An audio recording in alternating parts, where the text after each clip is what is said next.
Greetings, dear viewers. You're watching Muse Fanfiction. We have prepared something special for you today. What if Harry audited the Potter vaults at age 7 and used Goblin law to strip Dumbledore's magic? Your likes and subscriptions keep this channel alive. If you enjoy our content, please show your support. Now, sit back, relax, and enjoy the story.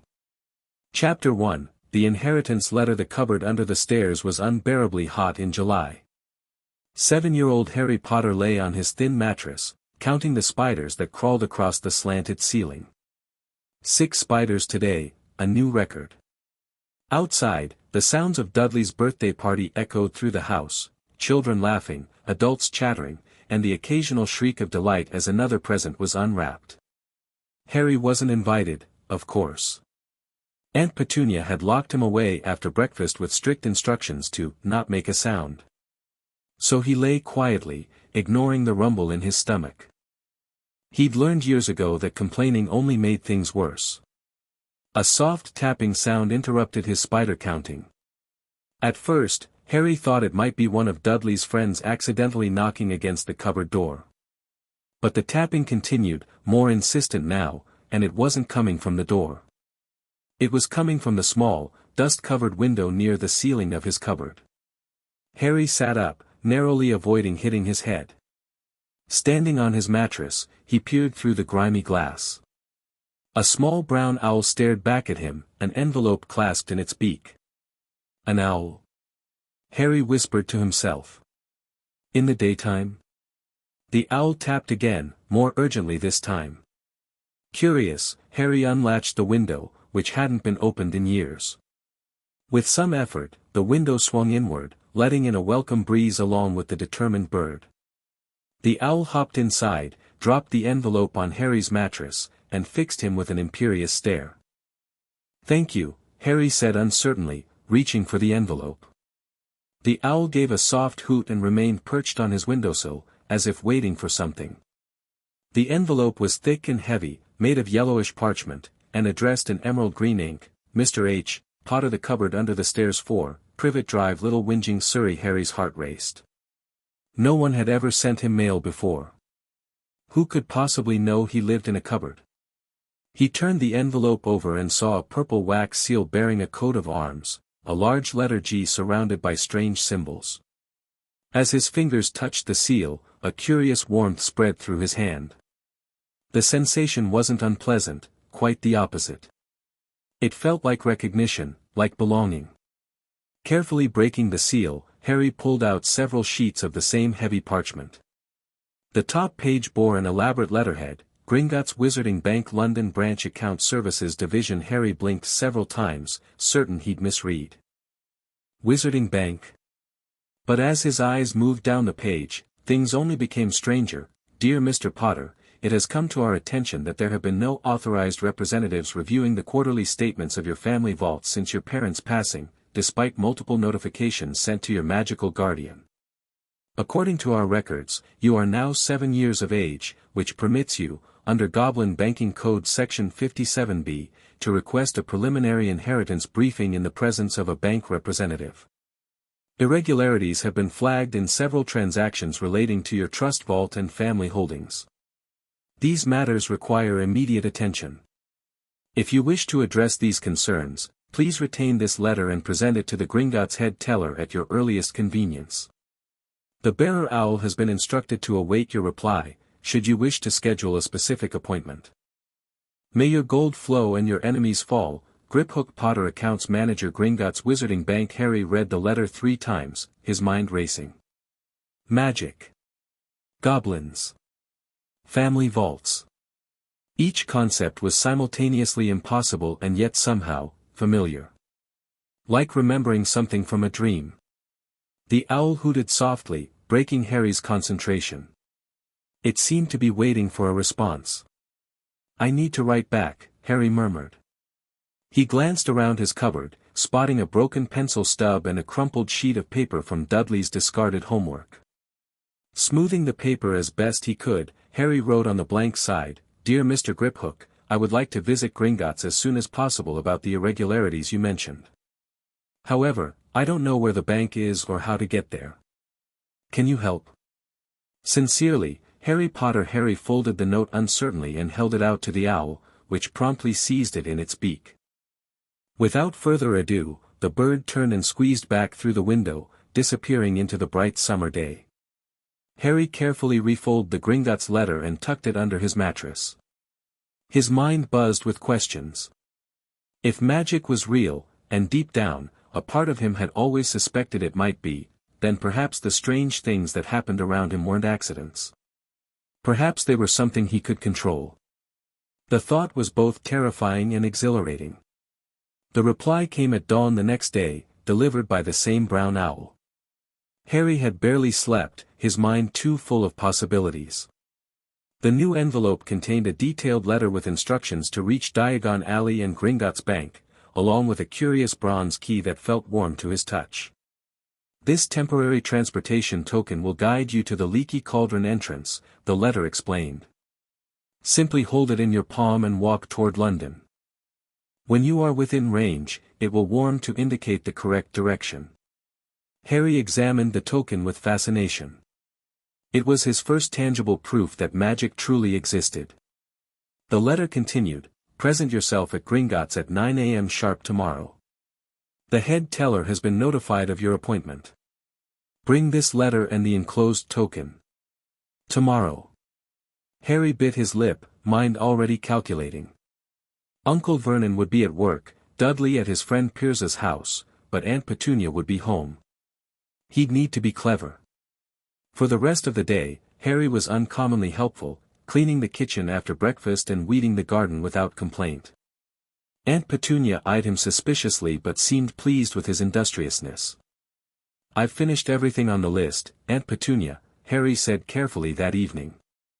"Would it be all right if I went to the library tomorrow?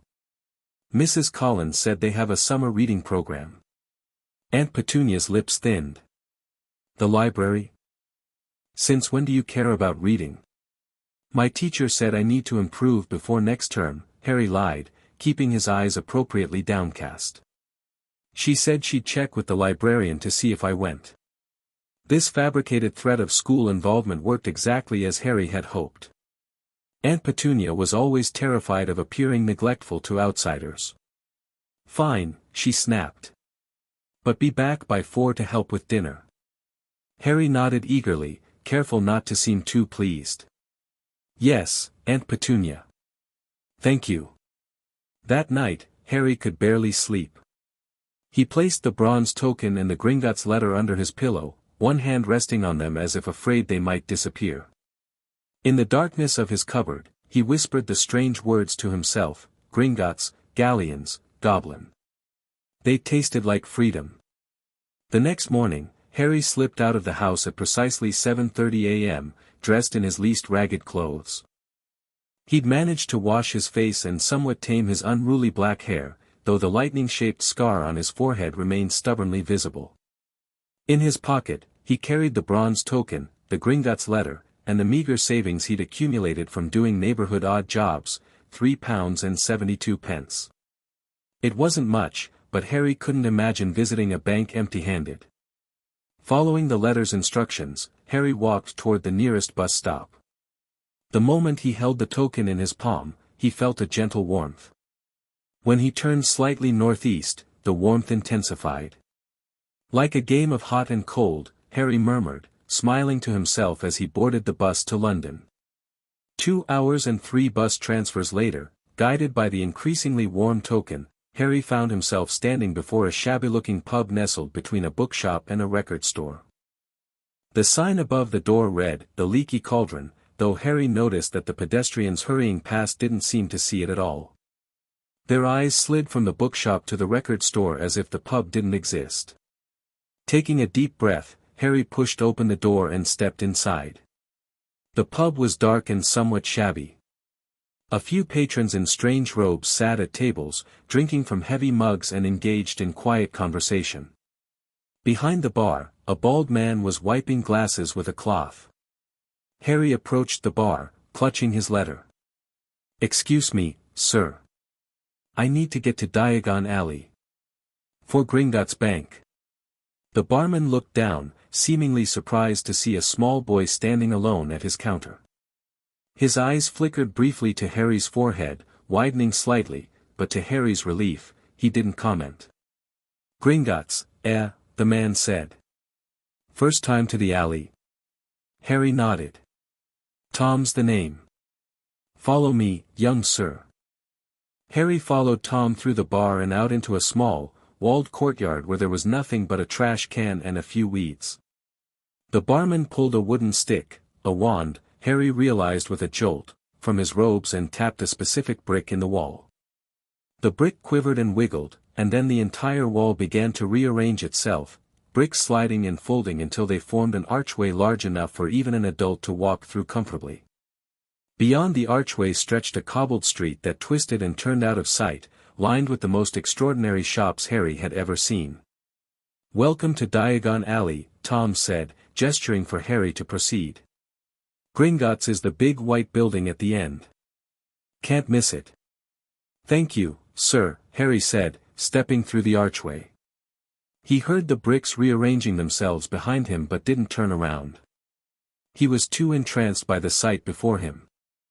People in colorful robes bustled past shops selling cauldrons, broomsticks, and strange silver instruments Harry couldn't identify. Owls hooted from a shop with a sign reading "Elop's Owl Emporium." Children pressed their noses against a window displaying what appeared to be a racing broom. The normality with which everyone treated these magical surroundings was perhaps the most magical thing of all. Following Tom's directions, Harry made his way down the street, trying not to gape at every wonder he passed. As promised, Gringotts was impossible to miss, a snowy white building that towered over the neighboring shops, with burnished bronze doors and a pair of. Harry blinked. The creatures standing guard by the doors weren't human. They were shorter than Harry but had intelligent, fierce faces, long fingers, and pointed beards. They watched him approach with dark, shrewd eyes. Goblins, Harry realized, remembering the letter's signature. These must be the bankers. As Harry approached, the goblins bowed. Harry, unsure but wanting to show respect, bowed back. The guards exchanged a quick glance, something like surprise flickering across their features. Beyond the bronze doors were silver ones, with words engraved upon them, "Enter, stranger, but take heed of what awaits the sin of greed, for those who take, but do not earn, must pay most dearly in their turn. So if you seek beneath our floors a treasure that was never yours, thief, you have been warned, beware of finding more than treasure there." Harry read the poem twice, a shiver running down his spine. It wasn't just a warning, it was a promise. These were not beings to be trifled with. Through the silver doors, Harry entered a vast marble hall. Hundreds of goblins sat on high stools behind long counters, weighing coins on brass scales, examining gemstones through eyeglasses, and scratching in ledgers with quill pens. Doors led off the hall, and more goblins were showing people in and out of these. Clutching his letter, Harry approached the counter marked "Head Teller." The goblin there didn't look up, continuing to count rubies with long fingers. "Excuse me," Harry said politely. "I have an appointment at 9 o'clock. The goblin paused his counting. "Name?" "Harry Potter, sir." At this, the goblin's head snapped up. Dark eyes studied Harry intently, lingering on his scar. "You have verification?" Harry presented the letter from Griphook. The goblin examined it, then pressed a small bell on his desk. Almost immediately, another goblin appeared. "Take Mr. Potter to account manager Griphook," the head teller instructed, returning the letter to Harry. "He is expected." The second goblin beckoned Harry to follow. They passed through one of the many doors, entering a corridor lined with torches that burned with a cool blue flame. After several turns, they stopped before a polished wooden door with a nameplate reading "Griphook, Accounts Manager, Class 3. The goblin knocked once and opened the door. "Harry Potter for Account Manager Griphook." "Send him in," came a voice from within. Harry entered an office filled with ledgers and strange instruments. Behind a desk sat a goblin with a particularly shrewd face and long, clever fingers steepled before him. Mr. Potter, the Goblin said, indicating the chair across from him. I am Grip Hook, manager of the Potter accounts. You are prompt. Good. Time is galleons. Thank you for contacting me, Mr. Grip Hook, Harry said, sitting down. I didn't know about any vaults until your letter came. Grip Hook's eyebrows shot up. You were unaware of your inheritance? Harry shook his head. My aunt and uncle never mentioned anything about magic or my parents having money. The Goblin's face darkened. Most irregular. Your magical guardian should have informed you of your basic inheritance no later than your 5th birthday. Who is my magical guardian? Harry asked, the unfamiliar term stirring both curiosity and unease. Albus Dumbledore, Grip Hook replied, opening a heavy ledger. He assumed guardianship following your parents' deaths, citing emergency powers as Chief Warlock of the Wizengamot. Harry tried to absorb this information. I've never met anyone named Dumbledore. Grip Hook's expression shifted to something Harry couldn't quite interpret, perhaps anger, perhaps triumph. Yet he has been making decisions regarding your inheritance for nearly 6 years. The Goblin turned the ledger around to face Harry. This is a summary of activity in your trust vault, the only account you can currently access until you reach maturity. The entries in red indicate withdrawals authorized by Albus Dumbledore. Harry studied the page, his young mind quickly grasping the pattern. There's a withdrawal every month. Yes. 500 galleons monthly since November 1981. Where does the money go? That is precisely what caught our attention, Grip Hook said. The funds are transferred to a vault registered to the Phoenix Children's Foundation. According to magical law, a guardian may direct reasonable funds toward a ward's care and education. However, I've never heard of this foundation, Harry said quietly. And I don't think I've seen any of this money. Indeed. Grip Hook's teeth showed in what might have been a smile, though it held no warmth. Furthermore, Mr. Dumbledore has removed several items from your family vault, items that are explicitly non-transferable according to your parents' will. Harry's hands clenched in his lap. My parents left a will. Of course. The Potter family is ancient and noble. Lord and Lady Potter would not leave their affairs unsettled, especially in wartime. Could I, Harry's voice caught. Could I see their will? For the first time, Grip Hook's expression softened fractionally. The full will is only accessible once you claim your family ring at age 11. However, I can show you the inheritance summary. The Goblin retrieved a crystal from a drawer and placed it on the desk between them. Tapping it with one long finger, he murmured words in a language Harry didn't understand. The crystal glowed, and an image appeared above it, a document written in elegant script, Last Will and Testament Summary, James and Lily Potter primary heir, Harry James Potter all properties, vaults, investments, and family artifacts passed to our son, Harry James Potter. Guardianship, in order of preference 1. Sirius Black, sworn godfather through ritual, 2. Alice and Frank Longbottom 3. Andromeda and Ted Tonks 4.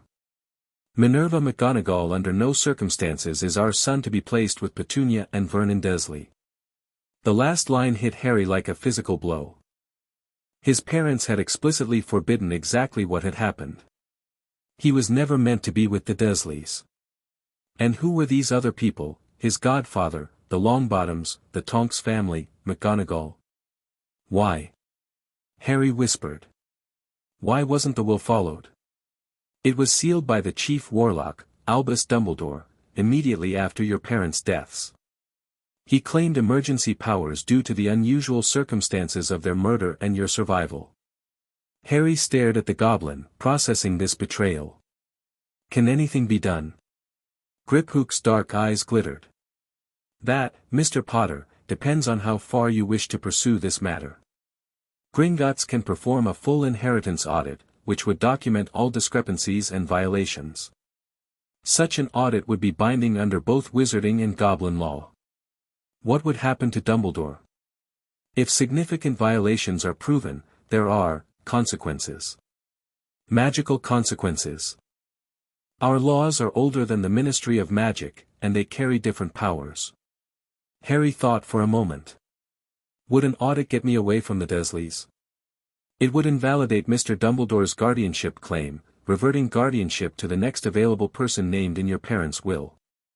That was enough for Harry. Then I want a full audit, please. Griphook nodded, a hint of approval in his expression. Very well. The audit requires 3 sessions. Today we will perform the inheritance verification. This establishes your identity beyond question and catalogues what should be rightfully yours. The goblin opened a drawer and removed a small black box.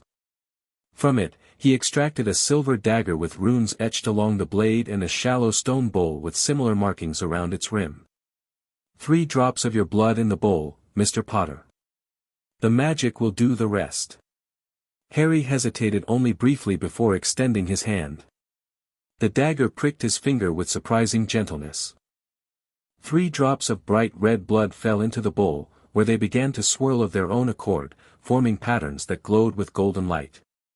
The blood transformed into shimmering text that hovered above the bowl. Harry James Potter born, July 31, 1980. Father, James Fremont Potter, deceased. Mother, Lily Evans Potter, deceased. Heir to the ancient and noble house of Potter, the noble house of Peveril, through paternal line, the house of Fremont, through paternal line. Assets, Potter Family Vault, 687, Potter Trust Vault, 714, Peveril Legacy Vault, 121, Godric's Hollow Cottage, damaged, Potter Manor, Devonshire, under Fidelius. Charm, London Townhouse, Fulham, leased, investment portfolio, 37 wizard and 12 muggle businesses, family artifacts, 142 registered items. Harry stared at the floating text, overwhelmed. Houses. Multiple vaults. Investments. It was too much to comprehend. I own a manor, he finally managed to ask. Indeed.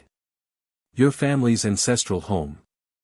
It appears to be hidden under a Fidelius charm, a powerful concealment spell. The secret keeper would be the only person who could reveal its location. And who would that be? That information is not recorded here. Possibly Albus Dumbledore, possibly someone else your parents trusted. Harry frowned. If I own these properties, why was I sent to live with people who don't want me? Griphook's expression darkened. A question central to our audit, Mr. Potter. The goblin made several notes in a ledger, then continued. The next step is a property inventory.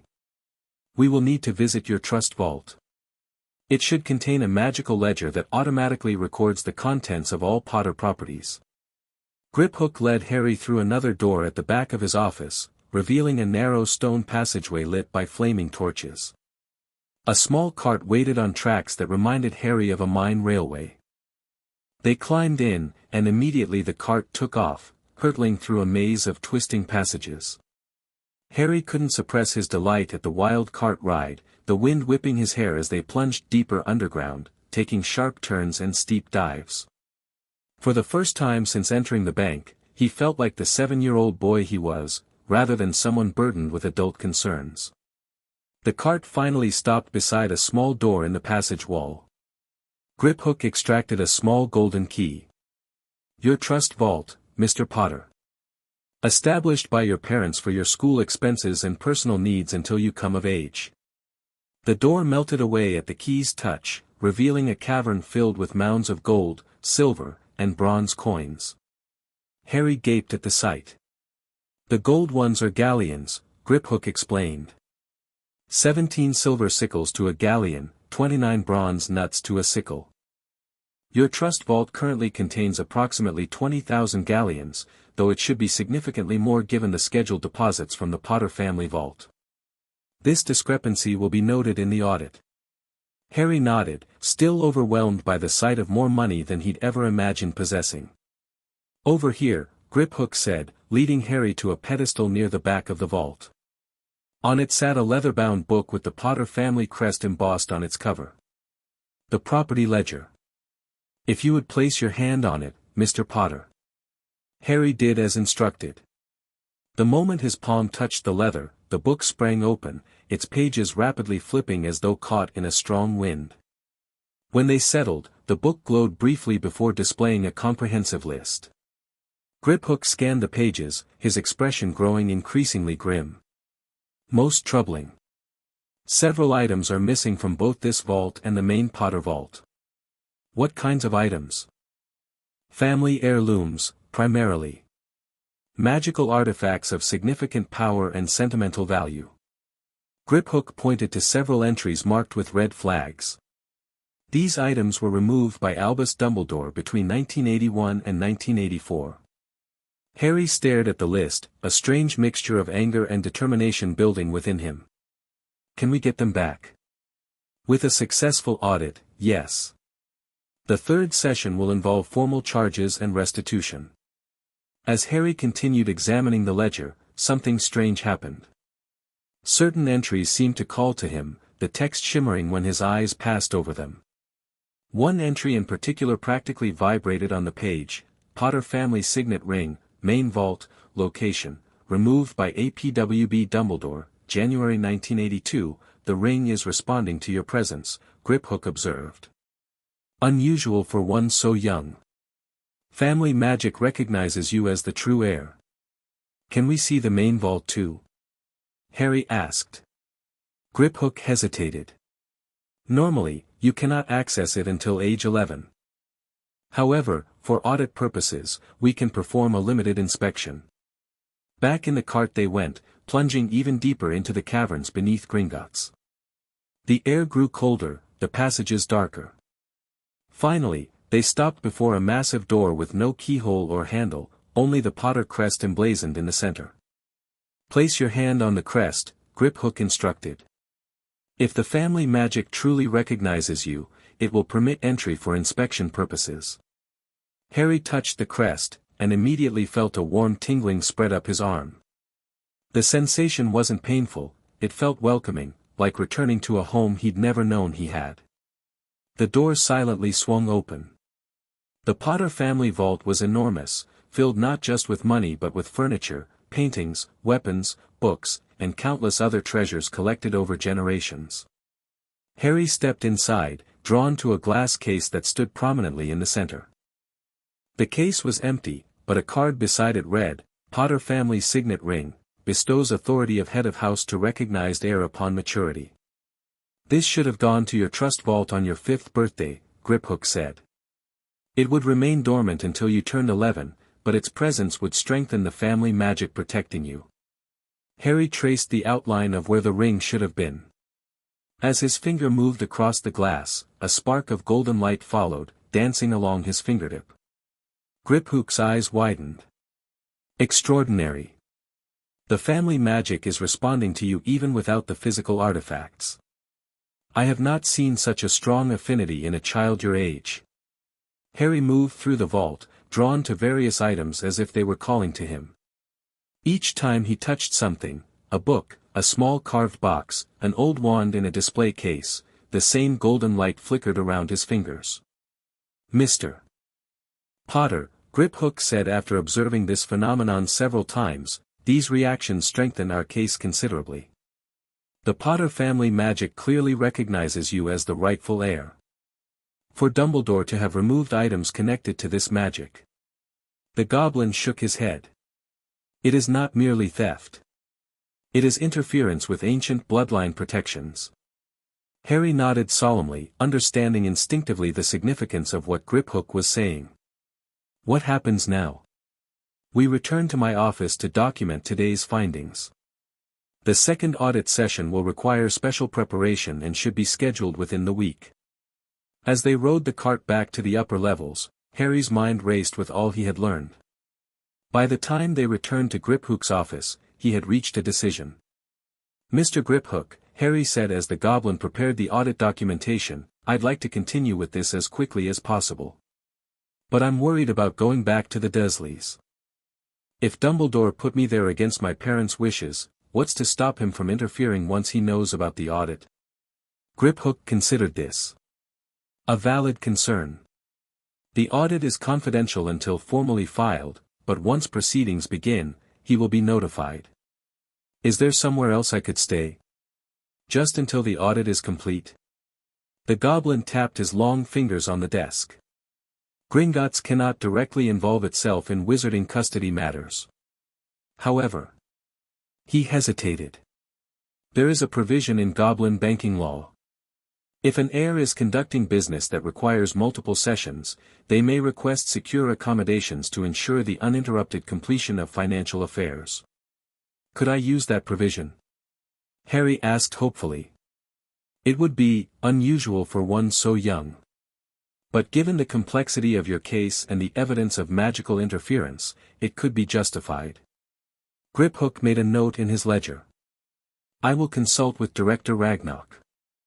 If approved, we could arrange temporary lodging within a Gringotts-secured property. Relief washed over Harry. The thought of returning to the Dursleys with all this new knowledge, only to wait helplessly for the next chance to escape, was unbearable. Thank you, Mr. Griphook. I'm grateful for your help. This is not charity, Mr. Potter, the goblin replied, though his tone was not unkind. The Potter accounts are valuable to Gringotts. Ensuring they are properly managed is in our interest as well as yours. Griphook prepared a thick folder of documents. Today's findings will be formally recorded. For the second session, we will need to inventory the missing items and assess their value, both monetary and magical. This is typically done through blood memory ritual. Blood memory. A goblin procedure that allows an heir to access ancestral memories related to family artifacts. It will help establish what exactly was taken and its significance to the Potter line. The goblin wrote a note on a small piece of parchment.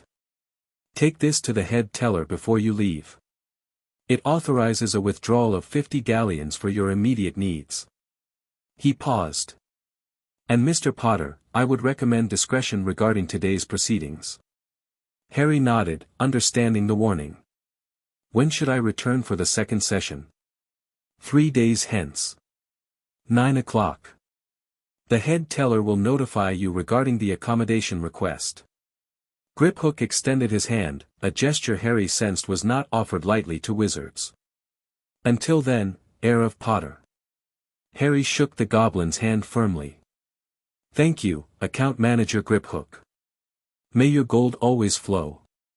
The goblin's eyes widened slightly at Harry's use of the goblin farewell, a phrase he'd picked up from the letter's closing. A small smile crossed Griphook's face. And may your enemies fall before you, young heir. Harry exited Gringotts into the bright sunlight of Diagon Alley, his mind still reeling from all he had discovered. His 50 galleons, converted to pounds by a teller, weighed heavily in his pocket. More money than he'd ever possessed, yet a tiny fraction of what was rightfully his. His first instinct was to explore the alley, to lose himself in the magical shops and distractions. But prudence won out. He needed to return to Privet Drive before his absence was noticed, and he had much to plan before his next Gringotts visit. The journey back to Surrey passed in a blur of buses and trains, Harry's thoughts occupied with vaults and wills and family magic.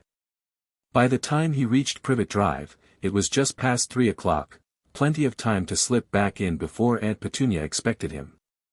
The house was quiet when he entered. Harry headed straight for his cupboard, eager to hide his Gringotts documents. As he opened the door, however, a shadow fell across him. Where have you been, boy? Uncle Vernon's voice boomed from behind him. Harry's heart sank. Uncle Vernon was supposed to be at work. The library, Uncle Vernon. Aunt Petunia gave me permission. Did she now? Vernon's face purpled. And did she give you permission to steal money from Dudley's room before you left?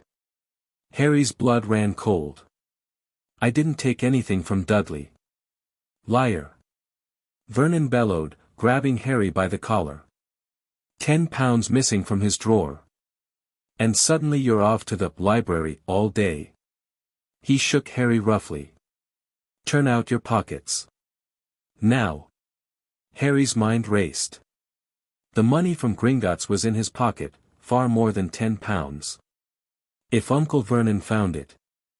I didn't take Dudley's money, Harry said firmly, trying to keep his voice steady. Maybe he spent it and forgot. Turn out your pockets. Vernon roared, raising his hand. What happened next was both deliberate and instinctive.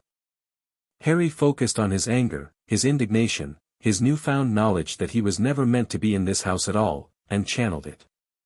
The lights in the hallway flickered. The temperature seemed to drop. And Uncle Vernon's raised hand froze in midair. I didn't take anything from Dudley, Harry said quietly, his green eyes fixed on Vernon's suddenly uncertain face. Check with him again. I'm sure he'll remember where the money went. Vernon's hand slowly lowered, his expression shifting from rage to confusion to an uncharacteristic unease. He took a step back. Just, get in your cupboard, he muttered. And don't come out until dinner. Harry slipped into his cupboard without another word, heart pounding. Had he just done magic?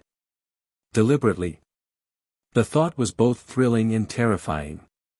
Once alone, Harry carefully hid the Gringotts documents and most of the money beneath a loose floorboard he'd discovered years ago. He kept just a few pounds accessible, enough to explain if his aunt or uncle discovered it, but not so much that they'd be suspicious. Lying on his thin mattress, Harry stared at the underside of the stairs, making plans. In 3 days, he'd return to Gringotts for the second audit session. Somehow, he'd need to secure another full day away from Privet Drive. And if Griphook's accommodation request was approved, he might never have to return at all. For the first time in his life, Harry had leverage, knowledge, resources, and allies, however tentative. The Dursleys had always told him his parents were worthless, that he was a burden, unwanted and unloved. Now he knew different. He came from an ancient family, with properties and vaults and magic that recognized him.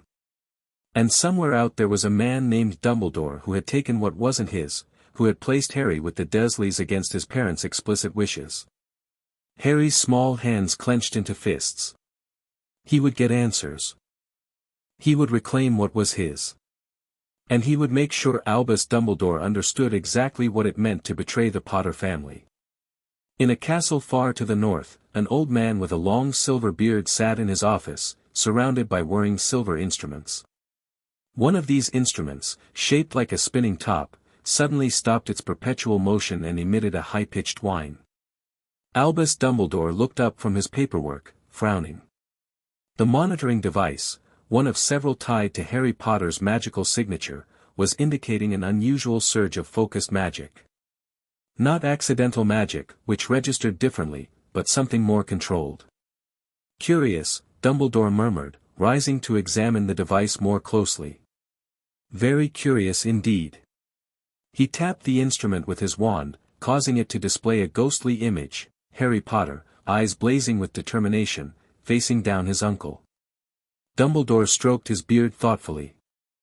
The boy was only 7, far too young to be manifesting such controlled magic. Perhaps the monitoring charm was malfunctioning. Another silver instrument began to chime softly. This one, shaped like a delicate scale, measured the blood wards around Privet Drive. The balance was shifting, the protection weakening.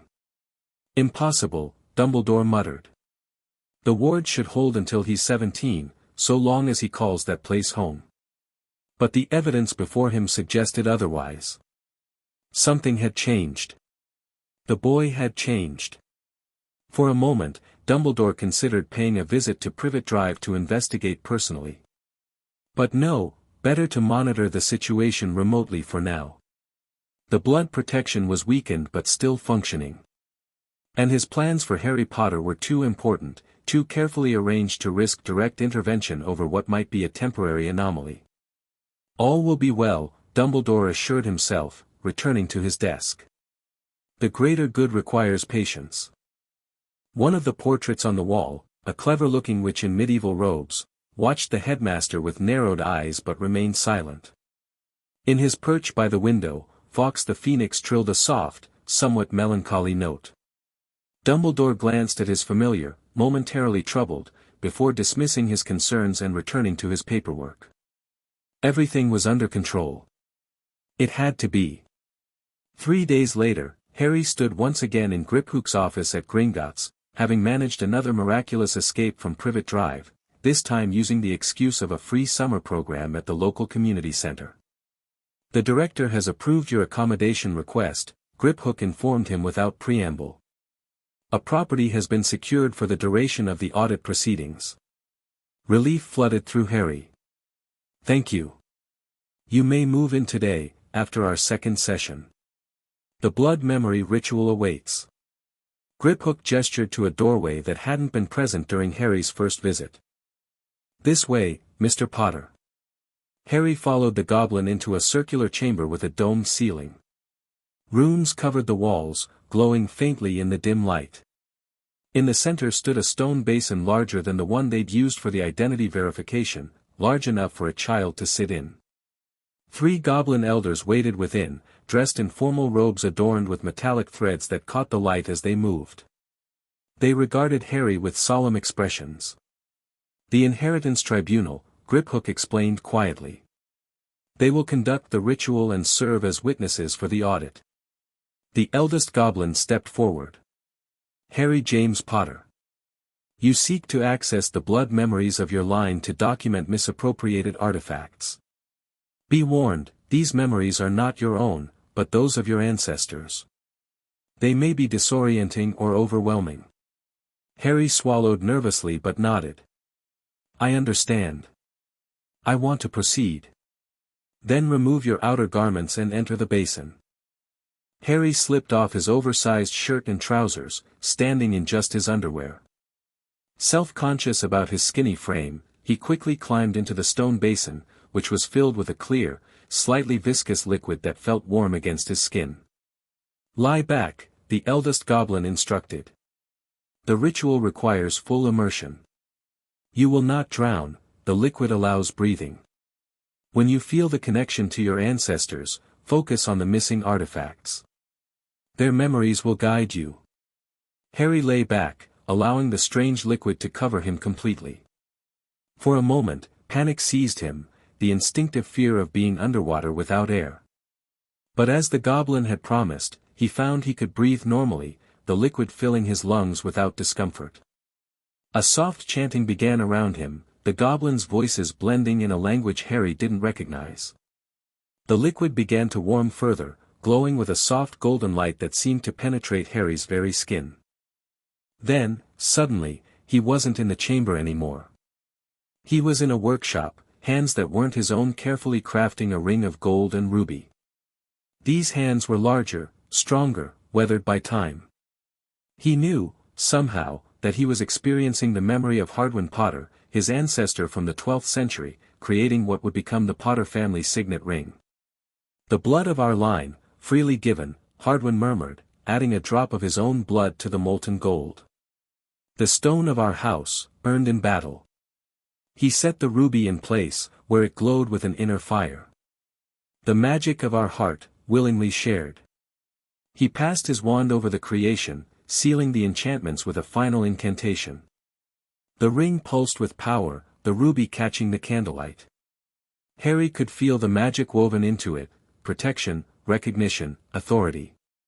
This was more than jewelry, it was the physical embodiment of the Potter family's magic and legacy. The scene shifted. Now he was a woman with delicate hands adorned with calluses that spoke of both gentleness and strength. Iolanthe Potter, née Peveril, carefully wrapping a shimmering cloak in layers of silk. "To my beloved Potter heirs," she whispered, sealing the package with wax and a drop of her blood. "May this gift from my father shelter you from those who would do you harm. Use it wisely, use it kindly, and pass it to those worthy of its power." Harry felt her fierce love and protective instinct as she placed the package in a carved box marked with both the Potter and Peveril crests. Another shift, faster now, memories flowing like water. Fremont Potter placing a silver dagger in a velvet-lined case. Charles Potter adding ancient texts to a collection of family grimoires. James Potter, his father, securing a small golden ball with fluttering wings in a display case marked, "Baby's First Snitch," for Harry. With each memory, Harry felt the significance of these items, their connection to the family magic that ran in his veins. And with each memory came the knowledge of what these items should do, how they should protect and serve the Potter heir. The memories began to blur together, faster and more chaotic, until Harry felt he might be torn apart by the rush of ancestral knowledge. Just as it became unbearable, he focused his thoughts on what he needed most: show me what Dumbledore took. The memories stabilized, coalescing around specific items: the family signet ring, removed from its case. An invisibility cloak of unusual perfection and power. A journal bound in red leather with the Potter crest. A small crystal phial containing swirling silver memories. A carved wooden box containing ritual tools for family magic. Each item appeared in the hands of a tall man with a silver beard and half-moon spectacles, his blue eyes twinkling as he carefully secured these treasures in his own robes, murmuring, "For the greater good. For when he's ready." The vision faded, and Harry found himself gasping as he sat up in the basin, the glowing liquid streaming off his body and leaving him surprisingly dry. "He took them," Harry said, his voice hoarse. "I saw him. Dumbledore took the ring, a cloak, a journal, memories, ritual tools." He looked at the Goblin elders, whose expressions had grown thunderous. "He said it was, for the greater good. For when I was ready." The eldest Goblin made a sound like stone grinding against stone. "It is as we suspected. These items are not merely valuable, they are critical to the protection and magical development of a family heir." Griphook helped Harry from the basin and handed him his clothes. "The blood memory ritual has confirmed the theft. The items you witnessed are recorded in the Potter family ledger as missing. This completes the second phase of the audit." As Harry dressed, still shaken from the intensity of the ritual, the Goblin elders conferred among themselves in their own language. Finally, the eldest turned to him. "Harry James Potter, heir of the Potter line. The evidence gathered is sufficient to proceed with formal charges against Albus Dumbledore for violation of inheritance law, breach of magical guardianship, and interference with family magic. The third session will commence tomorrow at midday. Will Dumbledore be there?" Harry asked, suddenly apprehensive about confronting the powerful wizard his parents will had named as his enemy. "He will be summoned," the elder confirmed. "Goblin law requires the accused to face the evidence. But fear not, young heir. Within these walls, our law prevails. No harm will come to you during these proceedings." Harry nodded, squaring his shoulders. "Then I'll be ready." Griphook guided Harry from the ritual chamber. "Come. I will show you to your temporary accommodation and explain what to expect tomorrow." As they walked through the bank's labyrinthine corridors, Harry felt a curious mixture of exhaustion and exhilaration. The blood memories still echoed in his mind, the love and pride of generations of Potters, their magic calling to him across the centuries. Tomorrow, he would face the man who had disrupted that legacy. And he would demand answers. For the first time in his young life, Harry Potter felt truly connected to his heritage. The abandoned child in the cupboard was giving way to something else, the heir of an ancient house, standing on the precipice of reclaiming what was rightfully his. Chapter 2, Allies and Evidence. The Gringotts guest quarters were nothing like Harry had imagined. He had expected something austere and functional, perhaps a small room with a simple bed.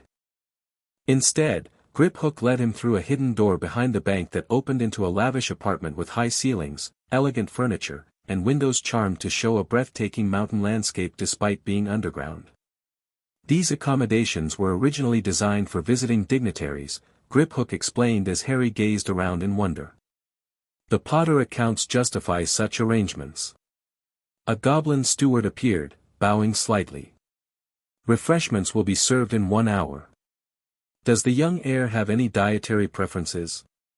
Harry, who had never been asked such a question in his life, stammered, "No. Anything is fine. Thank you."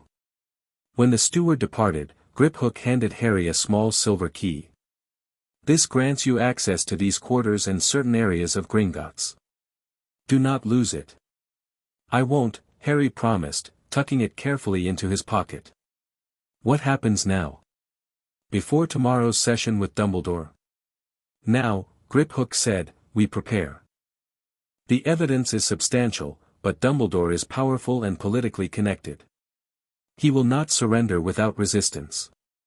The goblin's words sent a nervous flutter through Harry's stomach. What had seemed straightforward in the heat of discovery now loomed more daunting. He was 7 years old, preparing to challenge one of the most powerful wizards in Britain. Am I doing the right thing? He asked quietly. Griphook studied him with those shrewd dark eyes. That is not for me to determine. I can tell you that according to Goblin law, what Dumbledore has done constitutes serious violations. But pursuing justice has consequences, young heir.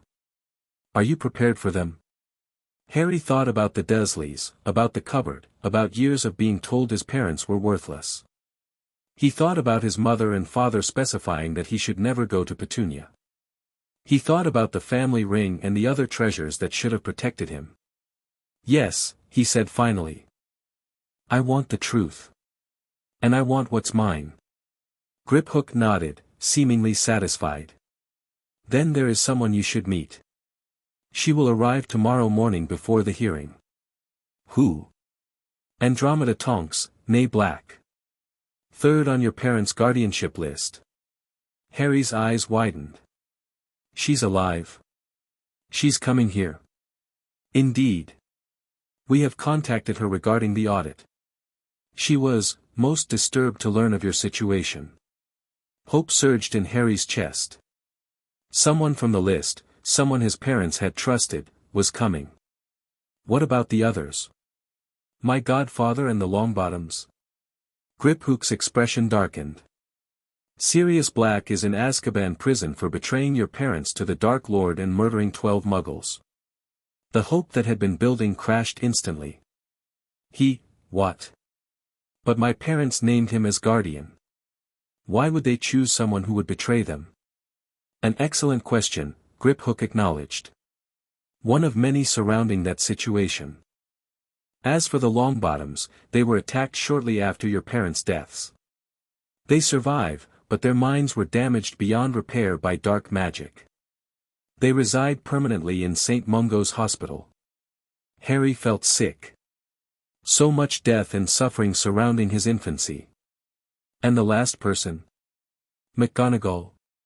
Minerva McGonagall is deputy headmistress at Hogwarts School of Witchcraft and Wizardry. She works closely with Albus Dumbledore and appears unaware that she was named in your parents' will. Harry processed this information, trying to understand the web of connections and betrayals surrounding his orphaning. So Andromeda Tonks is the only one who could have taken me. Correct. Which makes Dumbledore's decision to place you with the Dursleys, explicitly against your parents' wishes, even more questionable. A steward appeared at the door. Account Manager Griphook, Director Ragnarok requests your presence. Griphook nodded. I must attend this meeting, Mr. Potter. Please rest and prepare for tomorrow. A significant day awaits you. After the goblin departed, Harry explored his temporary home. The bedroom contained a 4-poster bed larger than the Dursleys' master bed. The bathroom featured a sunken tub with numerous taps promising different scented waters and oils. The sitting room held shelves of books, many with titles referencing goblin history and financial law. On a polished desk lay several folders marked with the Potter crest. A note in Griphook's angular handwriting read, "For your review. Knowledge is power." Harry opened the top folder and began to read. The complex financial terminology was challenging, but the basic facts were clear enough. Since his parents' deaths, Dumbledore had systematically redirected Potter assets while keeping Harry ignorant of his heritage. By the time dinner arrived, a sumptuous meal Harry could barely finish half of, he understood why the goblins considered these actions so egregious. It wasn't just about money. It was about deliberate suppression of family magic and heritage. And for what purpose? Harry fell asleep that night with that question echoing in his mind, nestled in the most comfortable bed he'd ever experienced, yet troubled by the mystery of why someone would go to such lengths to keep him powerless and ignorant. Morning brought a knock at his chamber door. Harry, already dressed in new clothes the goblins had provided, answered it to find Griphook accompanied by a tall, elegant woman with kind eyes and streaks of grey in her dark hair. "Mr. Potter," Griphook said formally, "may I present Andromeda Tonks?" The woman gazed at Harry, her composed expression briefly faltering. "You look so much like James," she said softly. "But those eyes, pure Lily." Harry stood frozen, unsure how to respond to this stranger who had known his parents, who should have raised him if the will had been followed. Mrs. Tonks seemed to collect herself. "May I come in, Harry? We have much to discuss before the hearing." Harry nodded, stepping aside. Once they were seated in the sitting room, Mrs. Tonks studied him with a penetrating gaze. "The goblins have explained the situation to me," she said. "I had no idea, Harry. No idea that Lily and James named me in their will. No idea that you were placed with Petunia against their explicit wishes." Her voice caught slightly. "I would have taken you in an instant." "Why didn't you know?" Harry asked. "About the will. It was sealed by Chief Warlock Dumbledore," she explained. "The official story was that your parents died without a will, and that blood protection required you to live with your mother's sister." Her expression hardened. "I never quite believed it. Lily was far too meticulous to die intestate, but I had no legal grounds to challenge it." "Did you know my parents well?" "Not as well as some, but yes. Your mother and I became friends when she married James. My husband Ted is Muggle-born, like Lily was.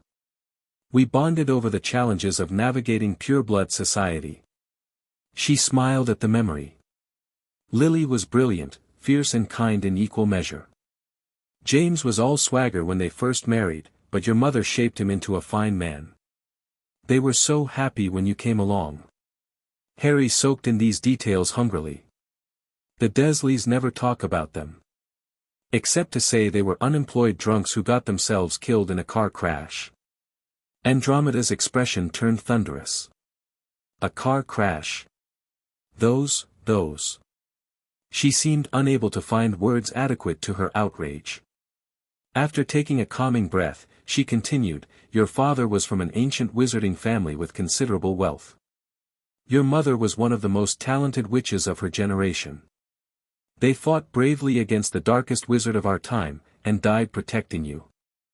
The truth of his parents' lives and deaths, stated so plainly, sent a wave of emotion through Harry that he struggled to contain. Andromeda seemed to understand, giving him a moment to compose himself. "Harry," she said gently, "I'm here to support you through this hearing, but I need to understand what you hope to achieve. Challenging Albus Dumbledore is no small matter." "I want the truth," Harry said, finding strength in certainty. "I want my family's possessions returned. I want to live somewhere I'm actually wanted. And I want him to face consequences for ignoring my parents' will." Andromeda nodded thoughtfully. "All reasonable desires.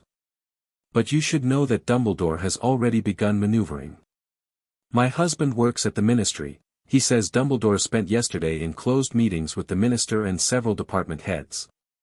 "Can he stop the hearing?" Harry asked anxiously. "Not at Gringotts. Goblin banking territory falls outside ministry jurisdiction, a fact that infuriates many ministry officials but protects us today.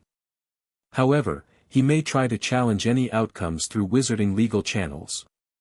Griphook, who had remained silent until now, spoke up. "Which is precisely why today's proceedings will utilize binding magical contract law rather than standard wizarding legal procedures. Dumbledore signed magical contracts as Potter's guardian. Those contracts contain clauses that supersede ministry authority." Andromeda raised an eyebrow, impressed. "Clever. Very clever. The hearing begins in 1 hour," Griphook continued. "Director Ragnarok himself will preside, a rare honor indicating the seriousness with which Gringotts views these violations." "Will other people be there?" Harry asked. "A small audience of relevant parties," Griphook confirmed. "Including one late edition." He consulted a parchment. "Augusta Longbottom has requested attendance rights as proxy for the Longbottom family interest." "Augusta? Andromeda looked surprised. That's unexpected. And potentially very helpful. The Longbottoms carry significant political weight. Is she related to the Longbottoms who were supposed to be my guardians? Harry asked. Frank's mother, Andromeda explained. Formidable woman. If she's involving herself, it suggests she suspects Dumbledore's actions may have affected her family as well. I have something to ask, Harry said, turning to Griphook. Before we begin. Is there any way we could bring Neville Longbottom to the hearing? If his family was affected like mine. Griphook considered this. Unusual, but permissible if Lady Longbottom agrees. She will, Andromeda said with certainty. Augusta has been concerned about Neville for years. The boy is painfully shy and shows minimal magic, very unlike his parents, who were exceptionally powerful. If Dumbledore's interference extends to the Longbottom heir. The implications hung in the air. Harry thought about another boy, possibly manipulated by the same man who had shaped his own unhappy childhood. I'd like to meet him. Before everything starts. Augusta Longbottom arrived precisely 45 minutes later, bringing with her a round-faced, nervous-looking boy approximately Harry's age. The elderly, which was exactly as Andromeda had described, formidable, dressed in formal robes with a stuffed vulture perched atop her hat. She surveyed Harry with shrewd eyes. So. This is Potter's boy. Yes, Lady Longbottom, Andromeda said. Harry, this is Augusta Longbottom and her grandson, Neville. Harry stepped forward, offering his hand the way Griphook had instructed him earlier. Thank you for coming, Lady Longbottom. It's an honor to meet you and Neville. The old woman's eyebrows rose slightly at his formal address. She clasped his hand briefly, then nudged her grandson forward. Say hello, Neville. This is Harry Potter. Hello, Neville stammered, his eyes wide. He seemed both terrified and awestruck. You're really him. With the scar and everything. Harry reflexively touched the lightning bolt on his forehead. Just Harry, really. Thank you both for coming. Augusta fixed Andromeda with a penetrating stare. You were right to contact me. I've had suspicions for years, but never enough evidence to act. This audit may finally provide answers. We thought the boys might benefit from meeting before the proceedings, Andromeda explained. Given what they may hear. Augusta considered this, then nodded. Sensible. Come, Neville, sit down and try not to fidget. When the adults stepped aside to confer with Griphook about the hearing protocols, Harry found himself alone with Neville. Is it true? Neville whispered. That you're challenging Dumbledore? Harry nodded. He took things from my family vaults. And he ignored my parents' will. They never wanted me to live with my aunt and uncle. Gran says he's the greatest wizard alive, Neville said, looking troubled. Everyone says that. Maybe he is, Harry acknowledged. But that doesn't mean he can just take whatever he wants or ignore people's wishes. Neville fidgeted with his robes. Gran thinks, she thinks he might have done something to me too. That's why I'm almost a squib. What's a squib? Someone born to magical parents but without magic themselves, Neville explained miserably. I've hardly shown any accidental magic. Gran's been waiting for years. Uncle Algy even dropped me out a window once to try and force it out of me. Harry's eyes widened. That's terrible. Did you get hurt? I bounced, Neville said. That's the only real magic I've ever done. Everyone was so relieved, but... He lowered his voice further. I still feel empty sometimes. Like something's missing. The description resonated with Harry, who had felt a similar emptiness until the moment he'd touched items in his family vault. That sense of connection, of belonging, had filled a void he hadn't fully recognized. That's how I felt too, Harry said quietly. Until I visited my vault. When I touched my family's things, it was like something woke up inside me. Neville's eyes widened. Really? You think that could happen for me too? I don't know. But if Dumbledore took things from my vault that were connected to family magic, maybe he did the same to yours.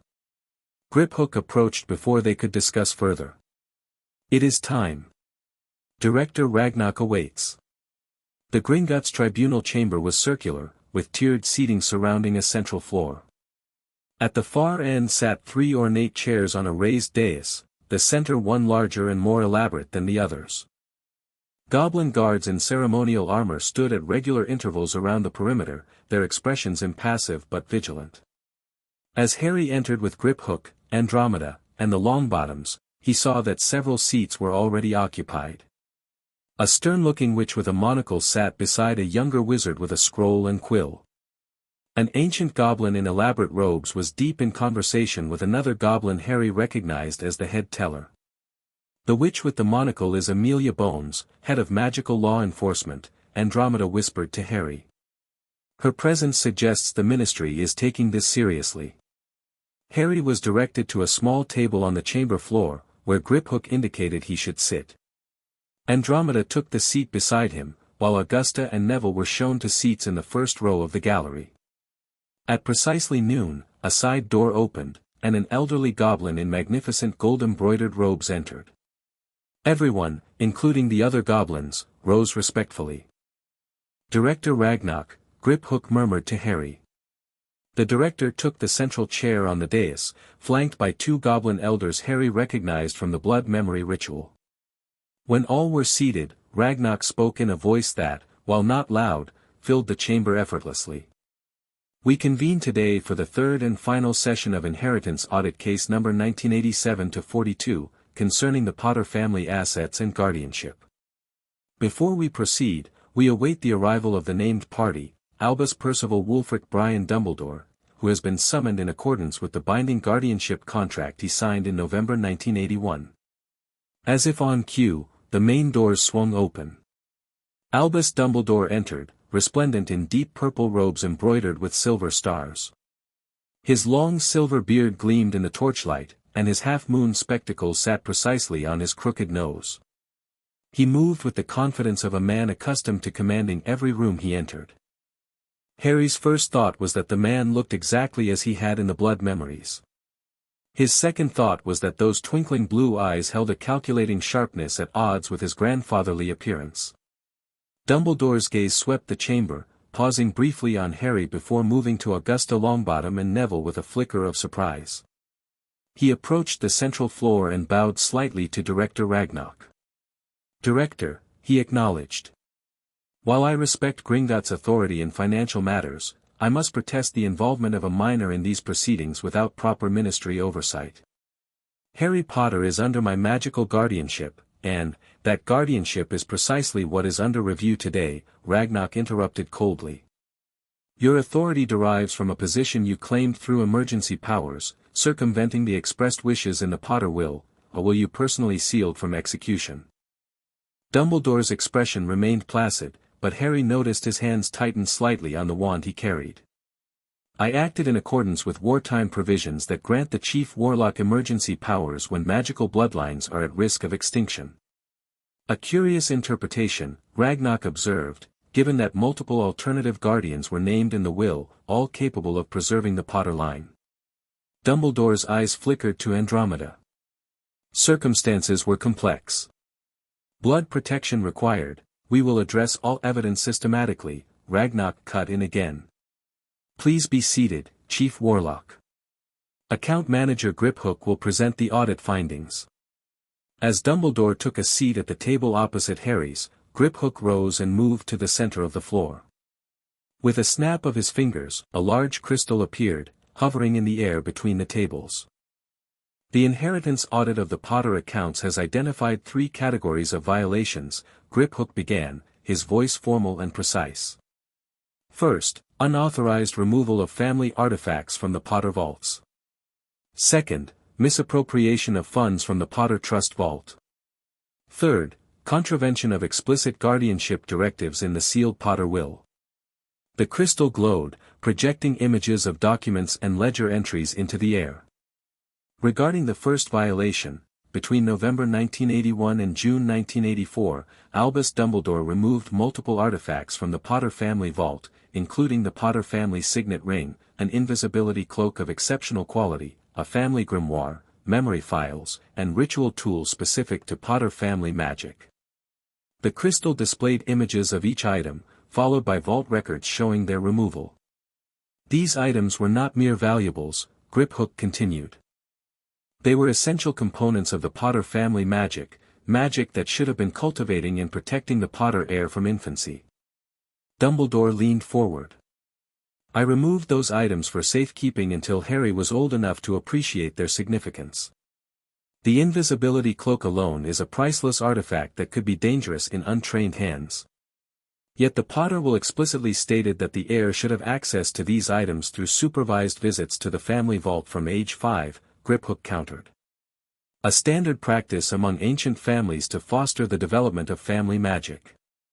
Theoretical magic education is hardly a priority when a child's physical safety is at risk, Dumbledore responded. Lord Voldemort's followers remained at large. My primary concern was protecting Harry from those who would harm him. By placing him with muggles who kept him in a cupboard under the stairs. Andromeda interjected, her voice cold with anger. A ripple of murmurs swept through the chamber.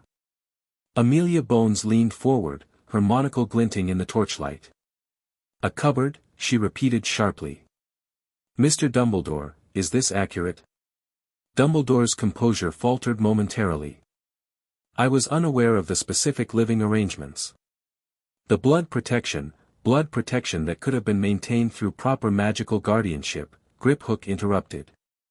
The audit has uncovered correspondence between Lily Potter and Gringotts curse-breaking division discussing alternative blood ward configurations compatible with magical households. The crystal shifted to display letters in Lily Potter's handwriting, detailing complex magical theories about protective wards. Harry stared at his mother's elegant script, a lump forming in his throat. She had planned so carefully, had tried to ensure his safety and happiness in the event of her death. And all of it had been ignored. Moving to the second violation, Griphook continued. Monthly withdrawals of 500 galleons from the Potter Trust Vault, redirected to an organization called the Phoenix Children's Foundation. Our investigation reveals this foundation exists solely on paper, with no registered charitable activities. The crystal displayed bank records showing the regular transfers. That foundation is a legitimate subsidiary of the Order of the Phoenix, Dumbledore explained smoothly. It was established to fund protections for wizarding children orphaned during the war, Harry among them. Then you can provide accounting records showing how these funds, totaling over 35,000 galleons to date, have been spent on Mr. Potter's behalf. Griphook challenged. Dumbledore's silence was answer enough. The third and most serious violation, Griphook said, turning to the crystal once more, concerns the deliberate suppression of the Potter will and the placement of Harry Potter with guardians explicitly prohibited by his parents. The crystal projected the same will summary Harry had seen during his first visit, with the line, "Under no circumstances is our son to be placed with Petunia and Vernon Dursley," prominently highlighted. James and Lily Potter named 4 potential guardians, all of whom had sworn magical oaths to protect their son. Sirius Black, as blood-bound godfather. The Longbottoms, close friends and allies. Andromeda and Ted Tonks, family connections with appropriate values. And Minerva McGonagall, a trusted mentor. Griphook turned to face Dumbledore directly. The attack on the Longbottoms occurred 3 days after you sealed the Potter will. Sirius Black was imprisoned without trial the day after. Yet Andromeda Tonks remained available and qualified, as did Minerva McGonagall. Instead, you placed the Potter heir with muggles who abused and neglected him, denied him knowledge of his heritage, and provided no magical nurturing during his formative years. The chamber had grown deathly silent. Even Dumbledore seemed at a loss for an immediate response. It was Augusta Longbottom who broke the silence, rising from her seat with regal dignity.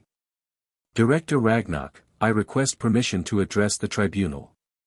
Ragnarok inclined his head. "Granted, Lady Longbottom." Augusta moved to the center of the floor, her expression severe. The parallels between the Potter situation and my family's experience are too significant to ignore. My son and daughter-in-law were attacked after Dumbledore suggested they relocate to a supposedly safer location, away from the ancestral Longbottom home and its generational protections. Following their incapacitation, Dumbledore recommended that young Neville's magic be bound, for his protection, until he reached Hogwarts age. Gasps echoed through the chamber. Binding a child's magic was an extreme measure, typically used only in cases of dangerous magical instability. I refused, Augusta continued. But I wonder now if some action was taken without my knowledge. Neville has shown minimal magical ability despite coming from two powerful magical lines. She turned to Dumbledore, her voice hard as steel. What have you done to my grandson, Albus? Dumbledore rose, his expression grave. I have done nothing to harm either boy. Every action I have taken has been to protect them from very real dangers, dangers that continue to this day. Lord Voldemort is not truly gone. He will return, and when he does, both Harry and Neville will be primary targets. Because of the prophecy, Augusta said flatly. Harry exchanged a confused glance with Neville. Prophecy. Augusta, Dumbledore warned, this is not the place, if not here, then where, she demanded. You've hidden behind secrecy for too long, Albus. These boys deserve to know why their lives have been manipulated. Amelia Bones stood. I concur. As head of magical law enforcement, I find these allegations deeply troubling. If there is a prophecy concerning these children, and if it has been used to justify extraordinary interventions in their lives, the matter falls under ministry jurisdiction. Dumbledore surveyed the room, seemingly reassessing his position. When he spoke again, his tone was conciliatory. I acknowledge that certain decisions may appear questionable when viewed outside their full context.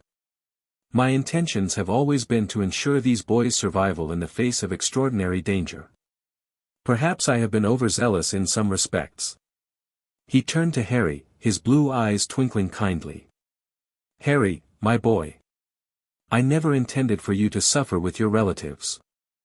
I truly believed the blood protection was essential to keep you safe from those who would harm you.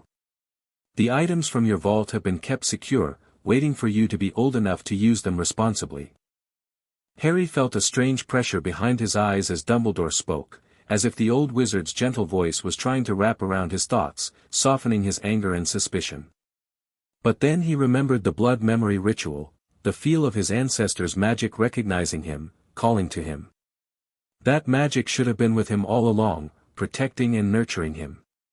Instead, he'd been left alone and vulnerable, told he was worthless and unwanted. If you cared about my welfare, Harry said, his young voice steady in the silent chamber, you would have checked on me. Even once.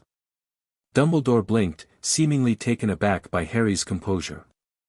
There were monitoring charms didn't see the cupboard, Harry cut in. They didn't see when Uncle Vernon locked me in for days without food. They didn't see when Dudley and his friends hunted me like an animal. Harry hadn't planned to speak about these things, had barely acknowledged them to himself, but now the words poured out, fueled by years of suppressed hurt and anger. You took my family's ring. My mother's research. My father's cloak. You took the things that would have connected me to them, that would have helped me understand who I am. And you left me with people who told me my parents were drunks who died in a car crash. The chamber was utterly silent. Andromeda placed a supportive hand on Harry's shoulder, but he barely felt it. His focus remained on Dumbledore, whose twinkling facade had finally cracked to reveal genuine distress. I never intended. The old wizard began. Your intentions don't matter, Harry said quietly. What matters is what you did. Director Ragnarok's voice cut through the tension. Indeed. Gringotts deals in actions and consequences, not intentions. He turned to Griphook. Has the audit quantified the violations?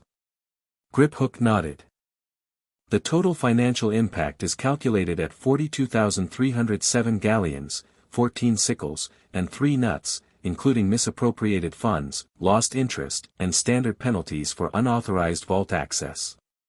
And the non-financial violations?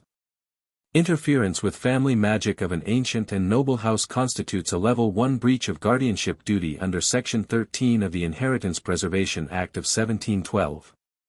Ragnarok nodded gravely. Albus Dumbledore, you have heard the charges and evidence. How do you respond? Dumbledore stood, drawing himself up to his full impressive height. I accept that my methods may have been flawed. I am prepared to return all Potter artifacts immediately and to make financial restitution for any misused funds. However, I maintain that Harry's guardianship must prioritize his safety. The blood protection at his aunt's home remains his strongest defense against dark forces that will inevitably seek him out. That protection has been compromised, Griphook interjected. Our analysis shows the wards weakening significantly, likely due to the absence of familial love required to sustain blood magic of this nature. Dumbledore paled slightly. That would be concerning if accurate. It is accurate, Andromeda confirmed. I visited Privet Drive yesterday, under the guise of a social services inspection. The wards are barely functional.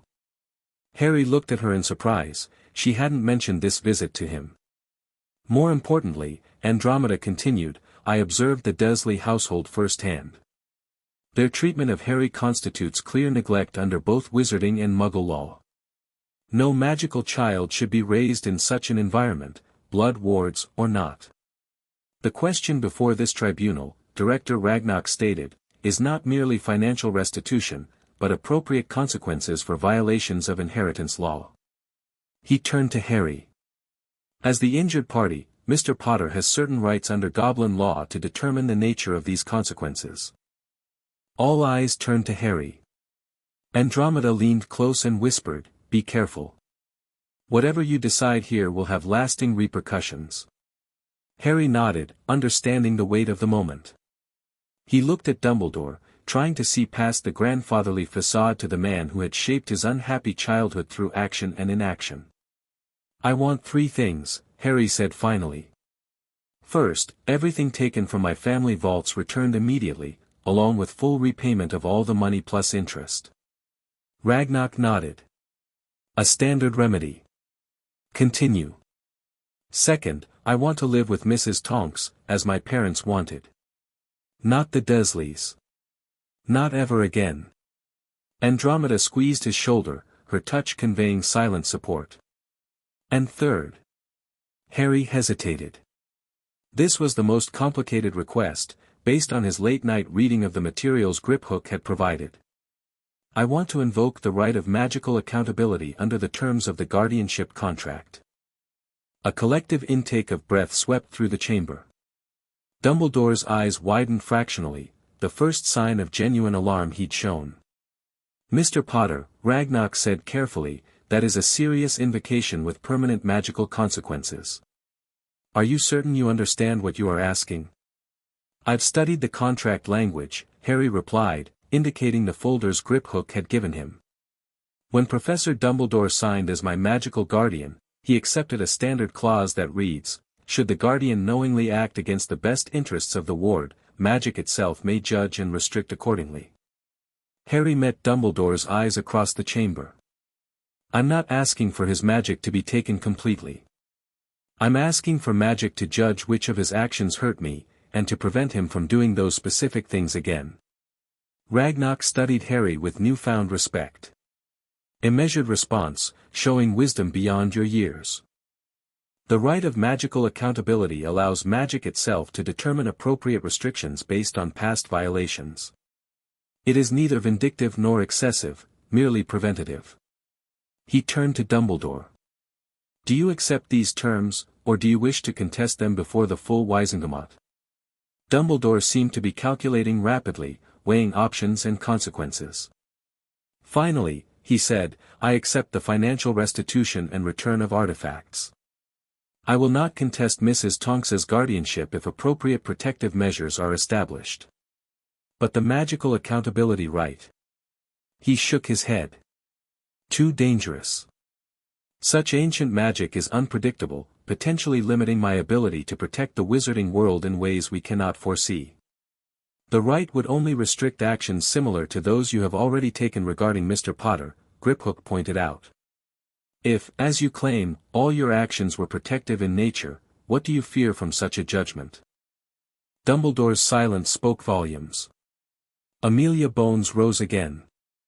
As a ministry representative, I must note that invoking such ancient magic typically requires approval from the Wizengamot Council of Magical Law, which I chair.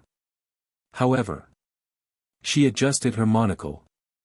The guardianship contract in question was signed using Dumbledore's authority as Chief Warlock, which places it under a different jurisdiction. The contract itself becomes the governing magical authority. She turned to Harry. Mr. Potter, are you invoking this right with full understanding that its effects cannot be reversed, and that magic itself will determine the appropriate restrictions? Yes, Madam Bones. She nodded and addressed Ragnarok. Then as head of magical law enforcement, I will witness this right and register its effects with the ministry afterward. So be it, Ragnarok declared. The tribunal accepts Mr. Potter's terms. The rite of magical accountability will be performed immediately, followed by the transfer of guardianship and return of all Potter assets. Dumbledore stood, his usual serene expression replaced by genuine concern. Amelia, Ragnarok, this is most unwise. There are factors at play beyond this chamber, dangers you cannot possibly. If there are specific threats to Mr. Potter, Amelia interrupted, then you should have documented them properly through ministry channels, not acted unilaterally. Your role as Chief Warlock does not grant you authority to circumvent inheritance law or guardianship protocols. The time for secrecy has passed, Albus, Augusta added. These boys deserve truth, not more manipulation. Ragnarok gestured to the goblin guards, who moved to form a circle in the center of the chamber. The rite will commence. Albus Dumbledore, Harry Potter, please step forward. Harry moved to the center, Andromeda's reassuring hand on his shoulder until he stepped into the circle. Dumbledore joined him, looking unusually somber. Harry, the old wizard said quietly, I truly believed I was acting for your protection. The prophecy, you can tell me about the prophecy after, Harry said. If you still want to. Ragnarok approached with a ceremonial dagger similar to the one used in the blood ritual. 3 drops from each participant, freely given, to activate the contract's judgment clause. Harry extended his hand without hesitation. The blade pricked his finger, and 3 drops of his blood fell onto the stone floor, where they glowed with a soft golden light. Dumbledore, after a moment's pause, did the same.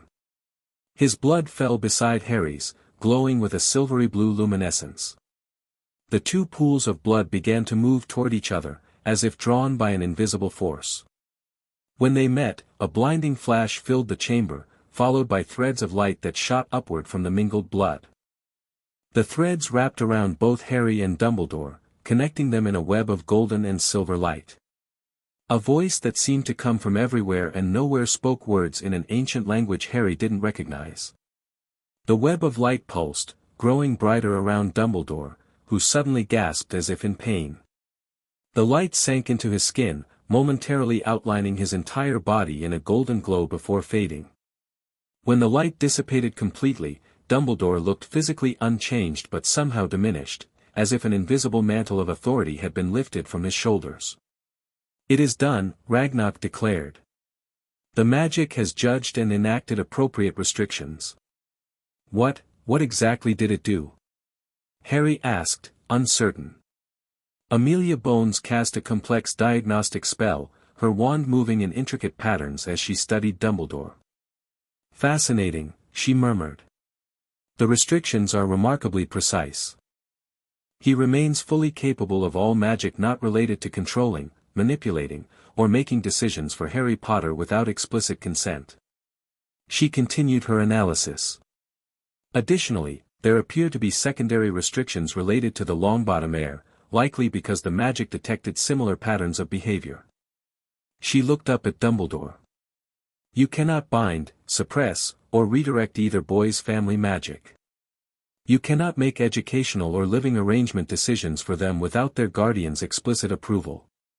You cannot access their vaults or family properties under any circumstances. My general magic. My position as headmaster? Dumbledore asked, his voice carefully controlled. Unaffected, except where it directly impacts these specific boys, Amelia confirmed. A remarkably fair judgment. The magic recognized your legitimate role as an educator and leader, while preventing only those actions that violated your guardianship duties. Dumbledore closed his eyes briefly, as if in resignation. When he opened them, the customary twinkle had returned, though perhaps dimmer than before. Very well. What's done is done. I will, of course, fully comply with the tribunal's decisions regarding the Potter assets and guardianship transfer. Ensure that you do, Ragnarok said coldly. Gringotts will expect all Potter artifacts returned by close of business tomorrow. Financial restitution will be automatically transferred from your accounts. He turned to Andromeda. Mrs. Tonks, the guardianship transfer requires your formal acceptance. Andromeda stepped forward, her expression solemn. I, Andromeda Black Tonks, accept magical guardianship of Harry James Potter, in accordance with the wishes of James and Lily Potter, and swear to protect and nurture him as my own child, so help me magic. A gentle glow surrounded her and Harry briefly, sealing the oath. The tribunal recognizes this transfer of guardianship, Ragnarok declared. This audit is now complete.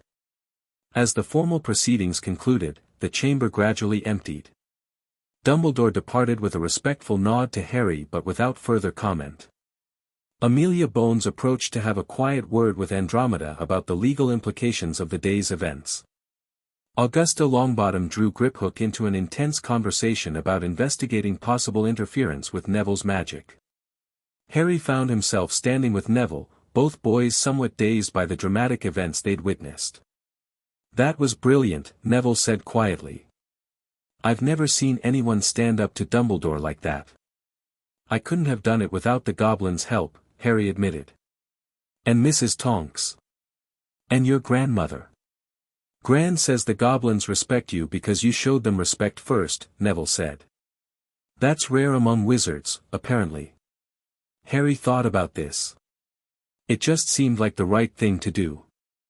They were helping me when no one else would. A comfortable silence fell between them. Then Neville asked hesitantly, what do you think the prophecy is about? The one they mentioned? I don't know. But I think it involves both of us somehow. Harry glanced at the adults, still deep in their respective conversations. Whatever it is, I'd rather face it knowing the truth, wouldn't you? Neville looked uncertain. I'm not brave like you, Harry. I can barely do magic. Maybe that's not your fault, Harry pointed out. You heard what your grandmother said about Dumbledore wanting to bind your magic. What if he did something else instead? Something subtler? Neville's eyes widened. Do you really think so? I think we should find out. Harry lowered his voice. I'm going to ask Griphook if the Goblins can check you like they did me. With that blood ritual thing.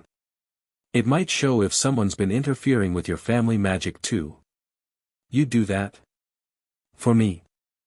Neville seemed genuinely surprised that anyone would go to such trouble on his behalf. Of course, Harry said simply. We might be in this together, whatever this is. Besides, he added with a small smile, I could use a friend who understands all this weird magical stuff. Neville's face lit up. Friends? Really?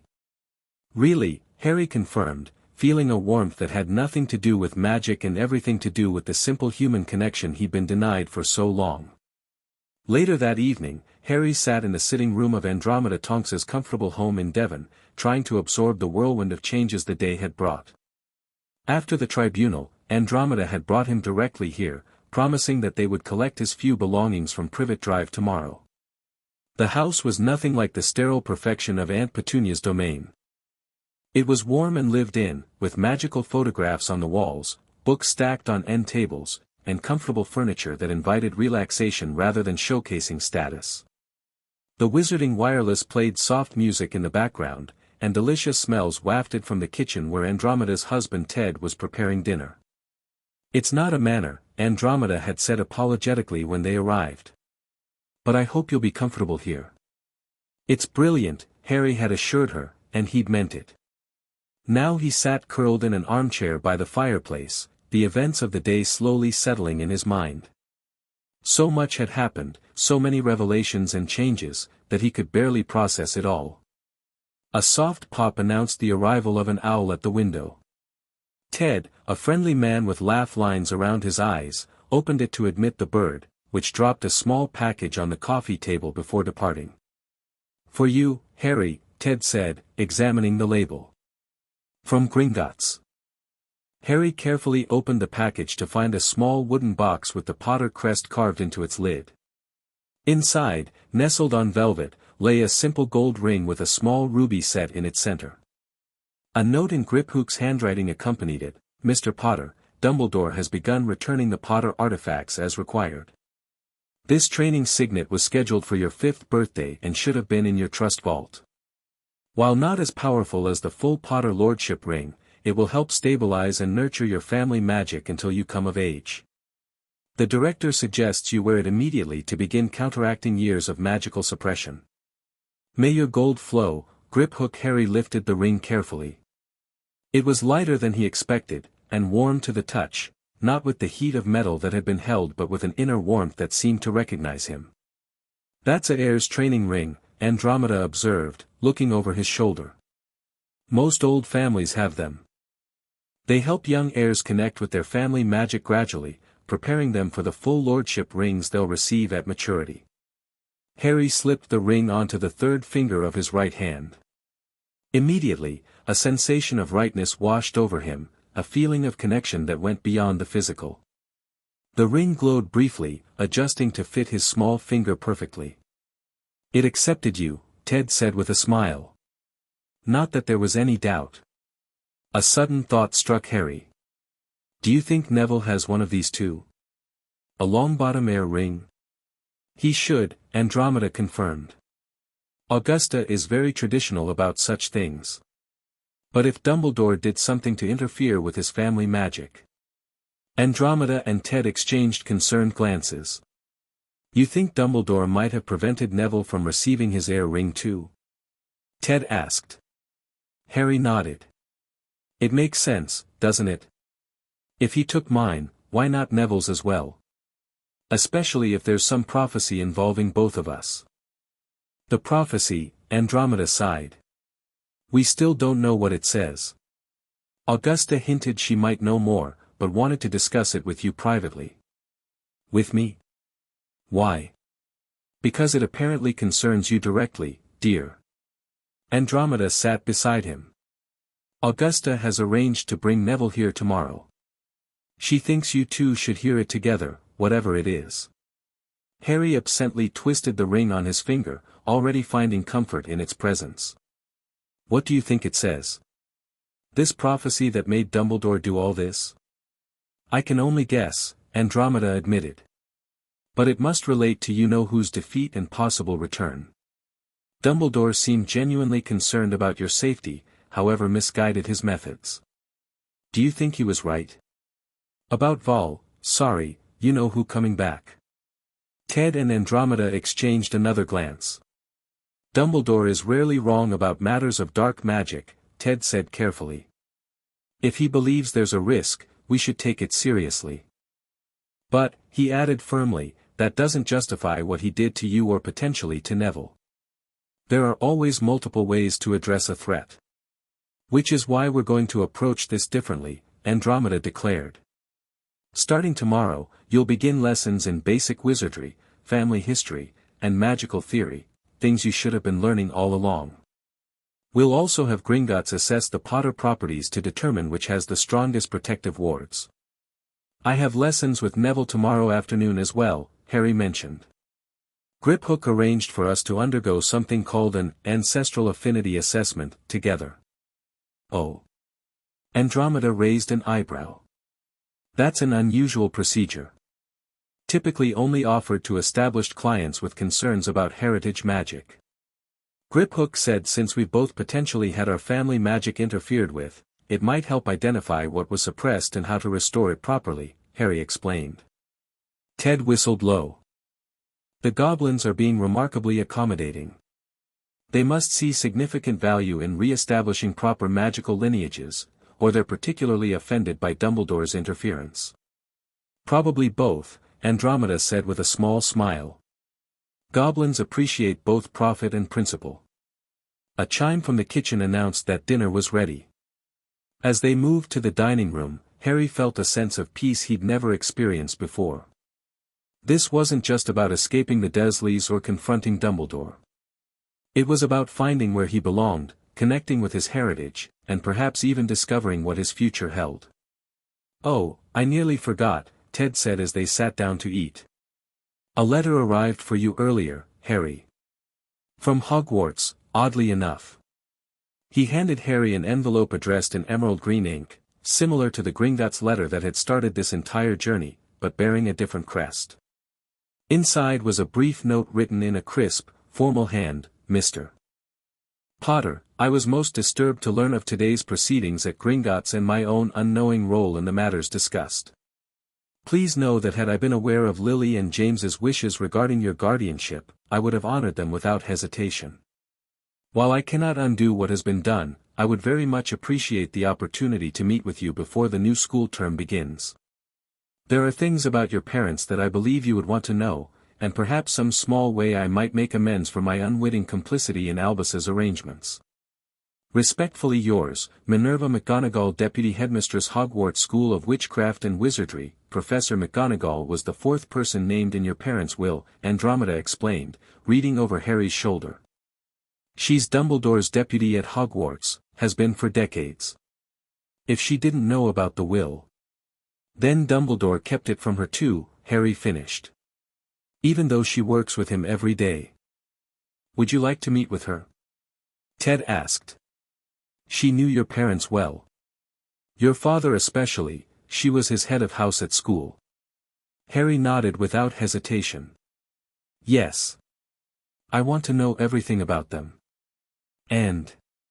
He hesitated, then continued, "I think we need all the allies we can get." Andromeda smiled approvingly. "Wise thinking. I'll arrange it for later this week." She raised her glass of pumpkin juice. "To new beginnings, Harry. And to finally honoring James and Lily's wishes."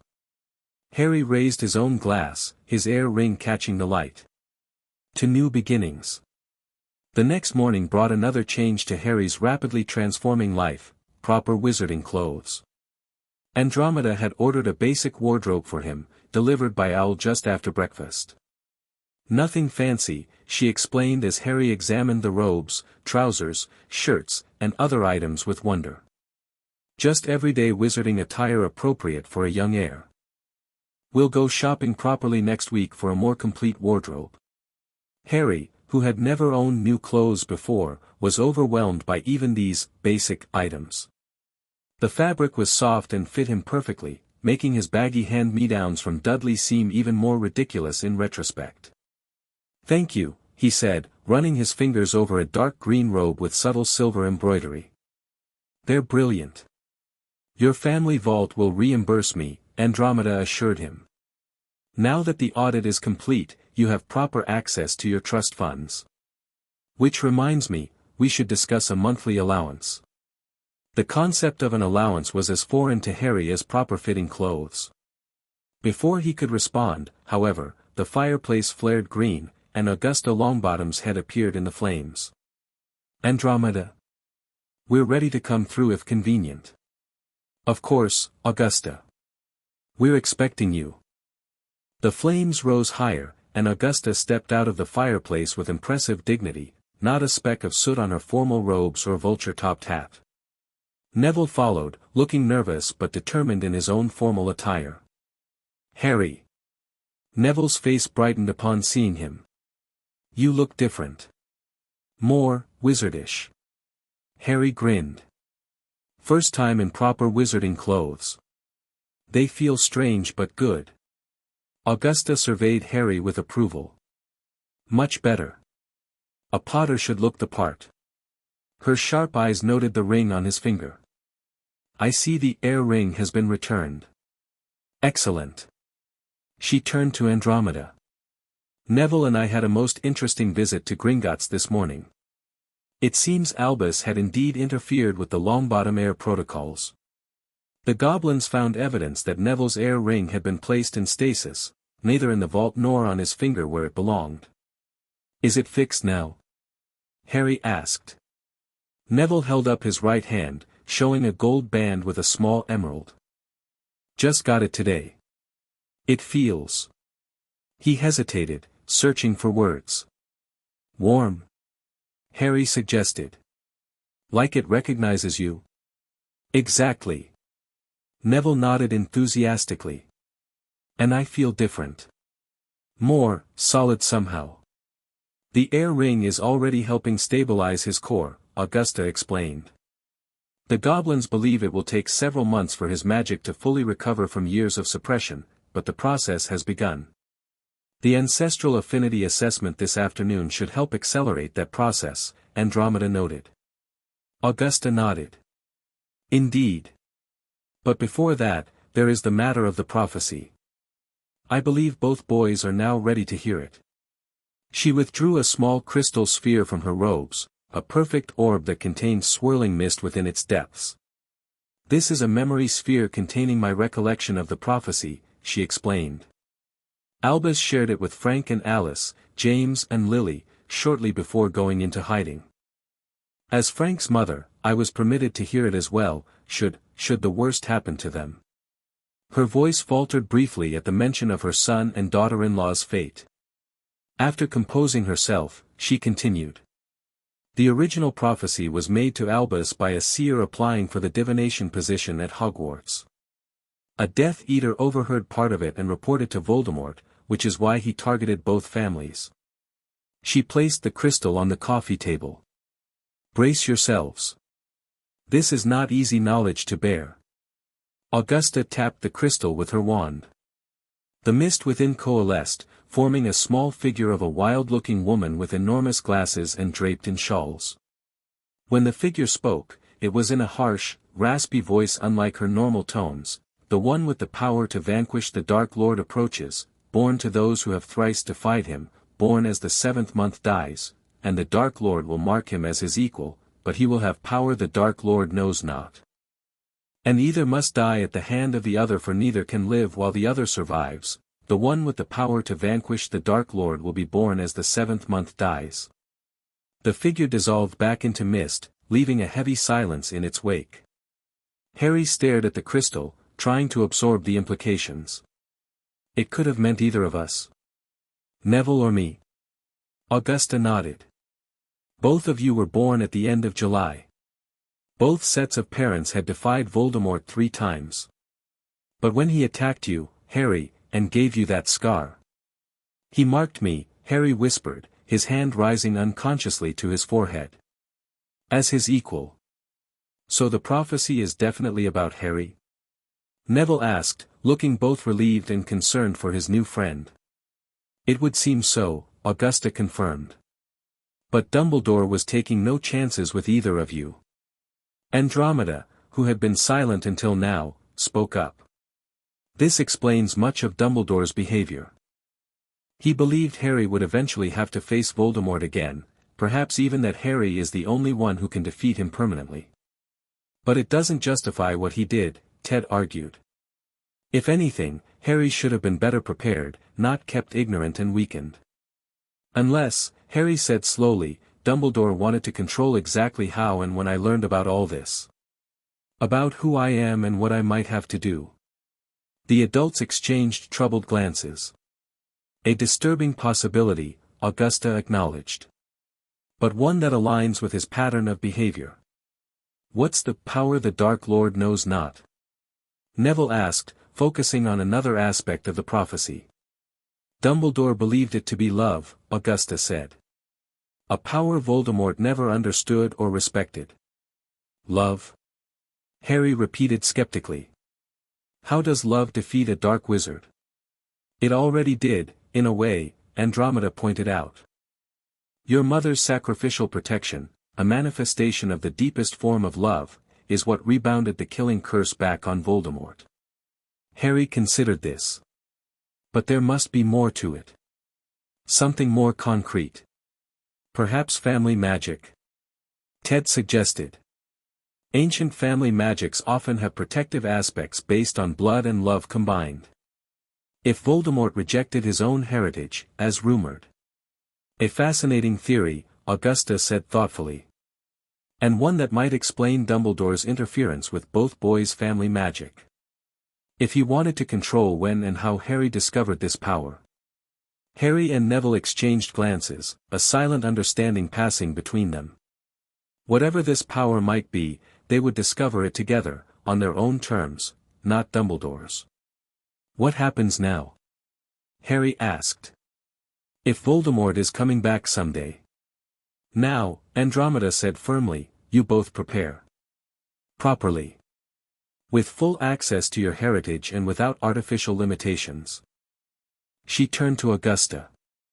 I propose a coordinated approach to their education. Shared tutoring in core magical subjects, specialized family magic instruction separately, and regular assessment of their progress. Agreed, Augusta said without hesitation. Neville's affinity for herbology is already apparent. We should nurture that while strengthening his other magical foundations. And Harry has shown natural talent with defensive magic, Ted added. His accidental magic has always had a protective element. The adults continued discussing educational plans, while Harry and Neville moved to sit by the window, processing the prophecy and its implications. Are you scared? Neville asked quietly. Harry considered the question. Yes, he admitted. But also relieved, in a way. At least now I know why things happened the way they did. Why my parents died. Why I have this scar. Do you think we can do it? Learn enough to be ready if he really does come back. We have to try, Harry said simply. And we're already doing better than Dumbledore wanted. We have our air rings. We know about the prophecy. We have people actually helping us instead of holding us back. Neville nodded, his expression growing more determined. My parents fought him. They're still suffering because of it. I want to be worthy of them. You will be, Harry assured him. We both will. As they spoke, Harry noticed a subtle change in Neville, a straightening of his posture, a firmness in his voice that hadn't been there before. The air ring was already having an effect, helping Neville connect with the confidence and strength that was his birthright. A similar change was happening within Harry. The desperation that had driven his confrontation with Dumbledore was evolving into something more focused and purposeful. He was no longer just escaping the Dursleys, he was claiming his heritage and preparing for whatever challenges lay ahead. The fireplace flared green again, announcing Griphook's arrival for their scheduled assessment at Gringotts. Are you ready, young heirs? The Goblin asked after the formal greetings were complete. Harry and Neville exchanged determined glances and answered in unison, yes. The ancestral affinity assessment proved even more illuminating than Harry had anticipated. In a chamber deep within Gringotts, he and Neville underwent a ritual similar to the blood memory experience but focused on their magical cores rather than specific memories. The ritual revealed what the goblins termed artificial suppression patterns, in both boys, magical barriers subtly woven to restrict certain aspects of their innate abilities. In Harry's case, the suppression targeted his connection to family magic and his magical perception, the ability to sense and identify magical signatures. For Neville, the restrictions were even more severe, affecting his magical confidence and expression, essentially convincing his magic that it was weaker than it truly was. These suppressions are remarkably sophisticated, the Goblin ritualist explained. Designed to appear as natural developmental variations rather than external interference. Had we not been specifically looking for them, they might have gone undetected indefinitely. Can they be removed? Augusta demanded. Already done, the ritualist confirmed. The ritual dissolved the foreign magic. With their air ring stabilizing their cores, both boys should experience significant magical growth over the coming months. This prediction proved accurate almost immediately. During their first formal tutoring session the following day, Neville successfully performed a basic levitation charm with a practice wand, something he had previously struggled with despite numerous attempts. "I felt the magic this time," he exclaimed, his round face flushed with excitement. "Not just pushing, but actually flowing through me." Harry, meanwhile, discovered that he could now perceive the distinct magical signatures of different spells and objects when he concentrated. The sensation was like seeing a new color, impossible to describe but unmistakably real. "This ability will be invaluable for advanced defensive magic," their tutor explained. "Many dark curses can be identified by their magical signature before they fully manifest." As the days passed, Harry settled into life with the Tonks family with surprising ease. Their home, while modest compared to the manors mentioned in his family records, provided everything he had ever wanted but never experienced: stability, acceptance, and genuine care. Andromeda proved to be firm but loving, establishing clear expectations while encouraging Harry's growing confidence. Ted brought warmth and humor to their household, always ready with a joke or a fascinating story about the wizarding world.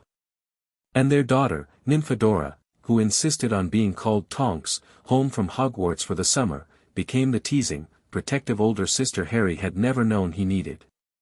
"Watch her, Harry," she would greet him each morning, her hair color changing with her mood, a metamorphomagus ability that never failed to amaze him. "Ready to turn Dumbledore's plans completely upside down today?" The prophecy remained a constant presence in Harry's thoughts, but not the overwhelming burden Dumbledore might have expected. Instead, with proper support and genuine affection surrounding him, Harry approached the challenge with growing determination rather than fear.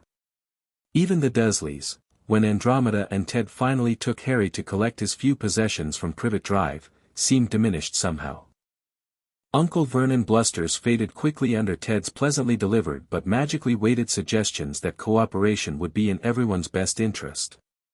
Aunt Petunia, upon seeing Harry in proper clothes with his air ring visible, appeared almost afraid, as if suddenly recognizing that the boy she had belittled for years was something more than she had understood. Dudley alone seemed genuinely confused by the transformation in his cousin. "You're really not coming back?" he asked when the adults were discussing paperwork in the kitchen. "No," Harry confirmed. "I'm living with my proper family now." "Oh." Dudley seemed to struggle with this concept. "And they're, like you? Freakish?" Harry might once have flinched at the familiar insult. Now, he simply said, "They're magical, yes. And so am I. Always have been, always will be." The visit concluded with minimal drama, though Harry did experience one unexpected moment of emotion when retrieving his few treasures from the cupboard under the stairs. Looking at the cramped space that had been his world for so many years, he felt not sadness but a quiet resolve: no child should ever live as he had, magical or muggle. "All right, Harry?" Ted asked gently, noticing his expression. "Yes," Harry replied. "Just thinking about the future." 3 weeks after the Gringotts tribunal, Harry received an unexpected visitor at the Tonks residence. Minerva McGonagall, responding to their agreement to meet, arrived precisely at the appointed hour, her emerald robes and severe bun giving her an intimidating appearance somewhat at odds with the uncertainty in her eyes. "Mr. Potter," she greeted him formally. "Thank you for agreeing to see me." "Professor," Harry responded with equal formality, extending his hand as Andromeda had taught him. "Welcome to Tonks Manor." They settled in the sitting room, where Andromeda served tea before tactfully excusing herself to give them privacy while remaining within earshot, a compromise between courtesy and protective caution. "I hardly know where to begin," McGonagall admitted after taking a fortifying sip of tea. "When I received notification of the guardianship transfer, I was shocked doesn't quite cover it." "You didn't know you were named in my parents' will?" Harry asked directly. "No. Absolutely not." Her Scottish brogue intensified with emotion. "Had I known, Mr. Potter, Harry, I would never have allowed." She paused, visibly collecting herself. I was there that night, you know. The night Albus left you with those people. You were. Yes. I had been watching the house all day in my animagus form, a cat, she explained at Harry's confused look. I had concerns about the Dursleys' suitability. I expressed those concerns to Albus quite forcefully. But you didn't stop him, Harry observed, not accusingly but matter-of-factly. McGonagall's expression tightened. No. To my lasting regret, I did not. Albus assured me there were blood protections that would keep you safe, that it was temporary until more permanent arrangements could be made. She set her teacup down with a sharp clink. I believed him. We all did. Albus Dumbledore has been the guiding light of the light side for so long. Did you ever check on me?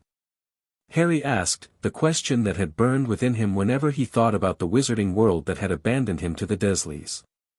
McGonagall's face showed genuine distress. I asked. Repeatedly. Albus always assured me you were thriving, protected, and happy. He said too many magical visitors might compromise the blood wards. Her hands twisted in her lap. I should have verified independently. There is no excuse. Harry studied her, seeing the genuine regret in her expression. After a moment, he said, Professor Dumbledore lied to a lot of people, it seems. About a lot of things. Yes, she agreed quietly. That has become painfully clear. She straightened, her professional demeanor reasserting itself. But I didn't come here merely to offer belated apologies, Mr. Potter. I came to provide information, about your parents, about Hogwarts, and about how best to prepare for your eventual attendance. You still work with Professor Dumbledore, Harry noted. Even after everything that happened at the tribunal. I do, she acknowledged. The magical restrictions placed upon him ensure he cannot interfere with your education or well-being. And Hogwarts needs stability, especially with the possibility of darker times ahead. She fixed him with a direct gaze. But make no mistake, Mr. Potter. My loyalty is to the school and its students. If I ever suspect Albus is working against your interests again, I will not hesitate to act. This forthright declaration, delivered with unmistakable Scottish steel, convinced Harry more than any elaborate apology could have. McGonagall might have been deceived, but she was not complicit. I'd like to hear about my parents, he said, changing the subject. Especially how they were at school. McGonagall's expression softened. Your father was one of the most talented Transfiguration students I ever taught, though don't tell him I said so. I never did while he was alive, as his ego hardly needed inflating. A fond smile ghosted across her usually stern features. Your mother, meanwhile, had an extraordinary gift for charms and potions. Together, they were a formidable magical pair.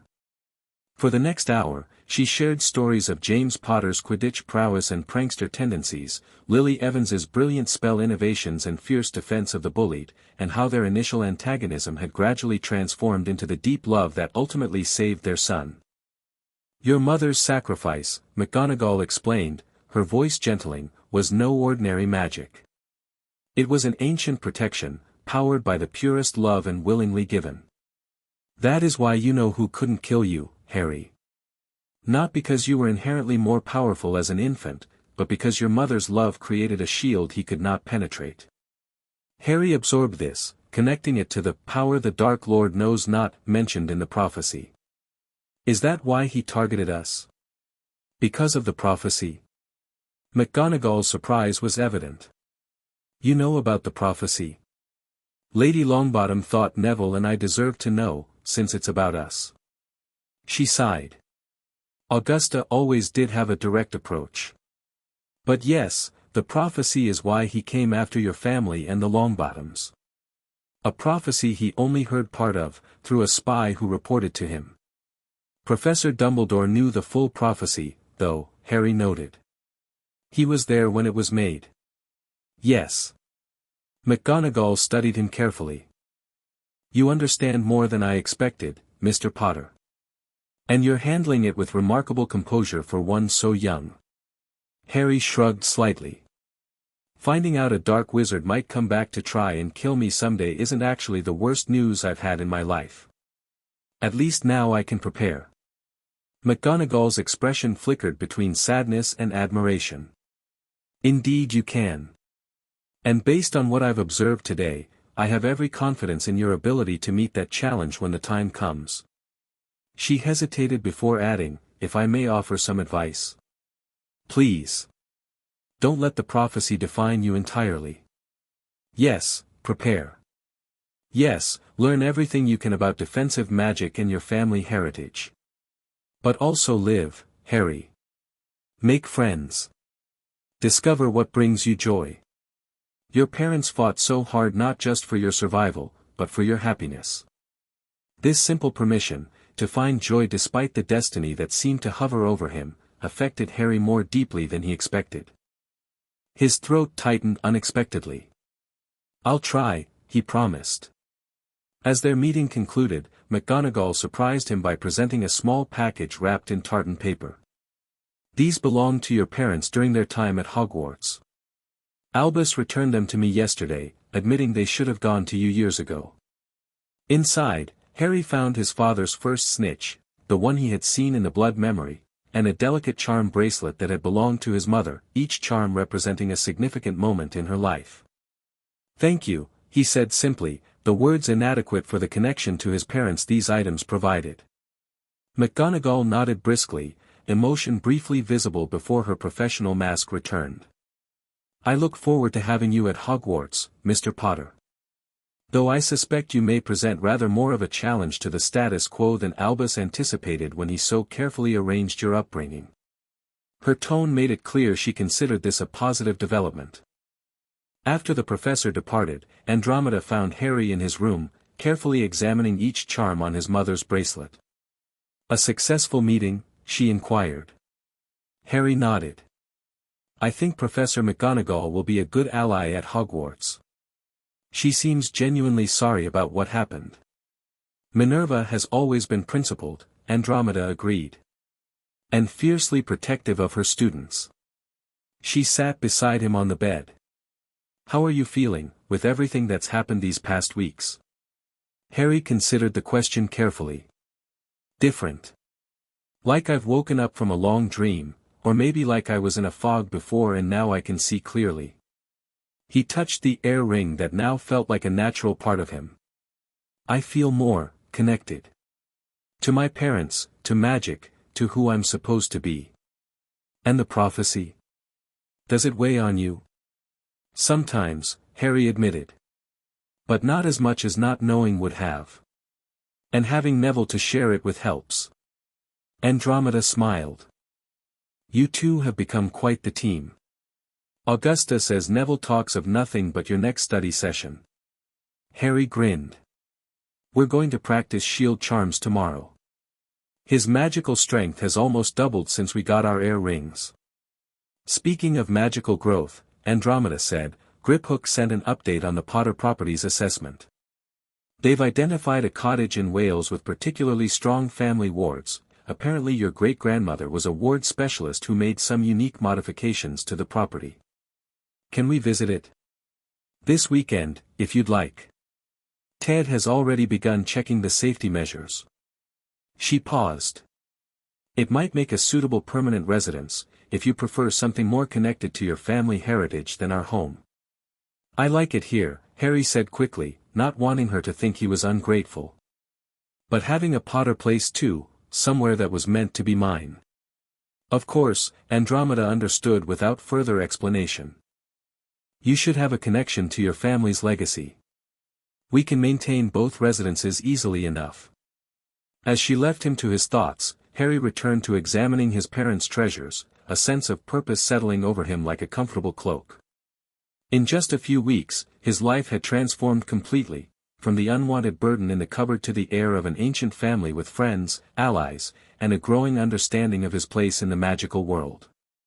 Dumbledore had intended to keep him ignorant and isolated until the right moment, a weapon to be deployed against Voldemort when the time came. But Harry was determining his own path now. He would face the prophecy's challenge, but on his own terms, with his heritage and friends beside him. The boy who had walked into Gringotts seeking answers had found far more than he expected. He had found himself. Chapter 3, The Reckoning. Autumn arrived with a blaze of color across the Welsh countryside.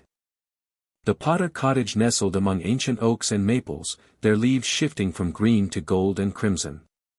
For Harry, who had spent 7 years confined to the sterile suburban monotony of Privet Drive, the wild beauty of his ancestral property was endlessly fascinating.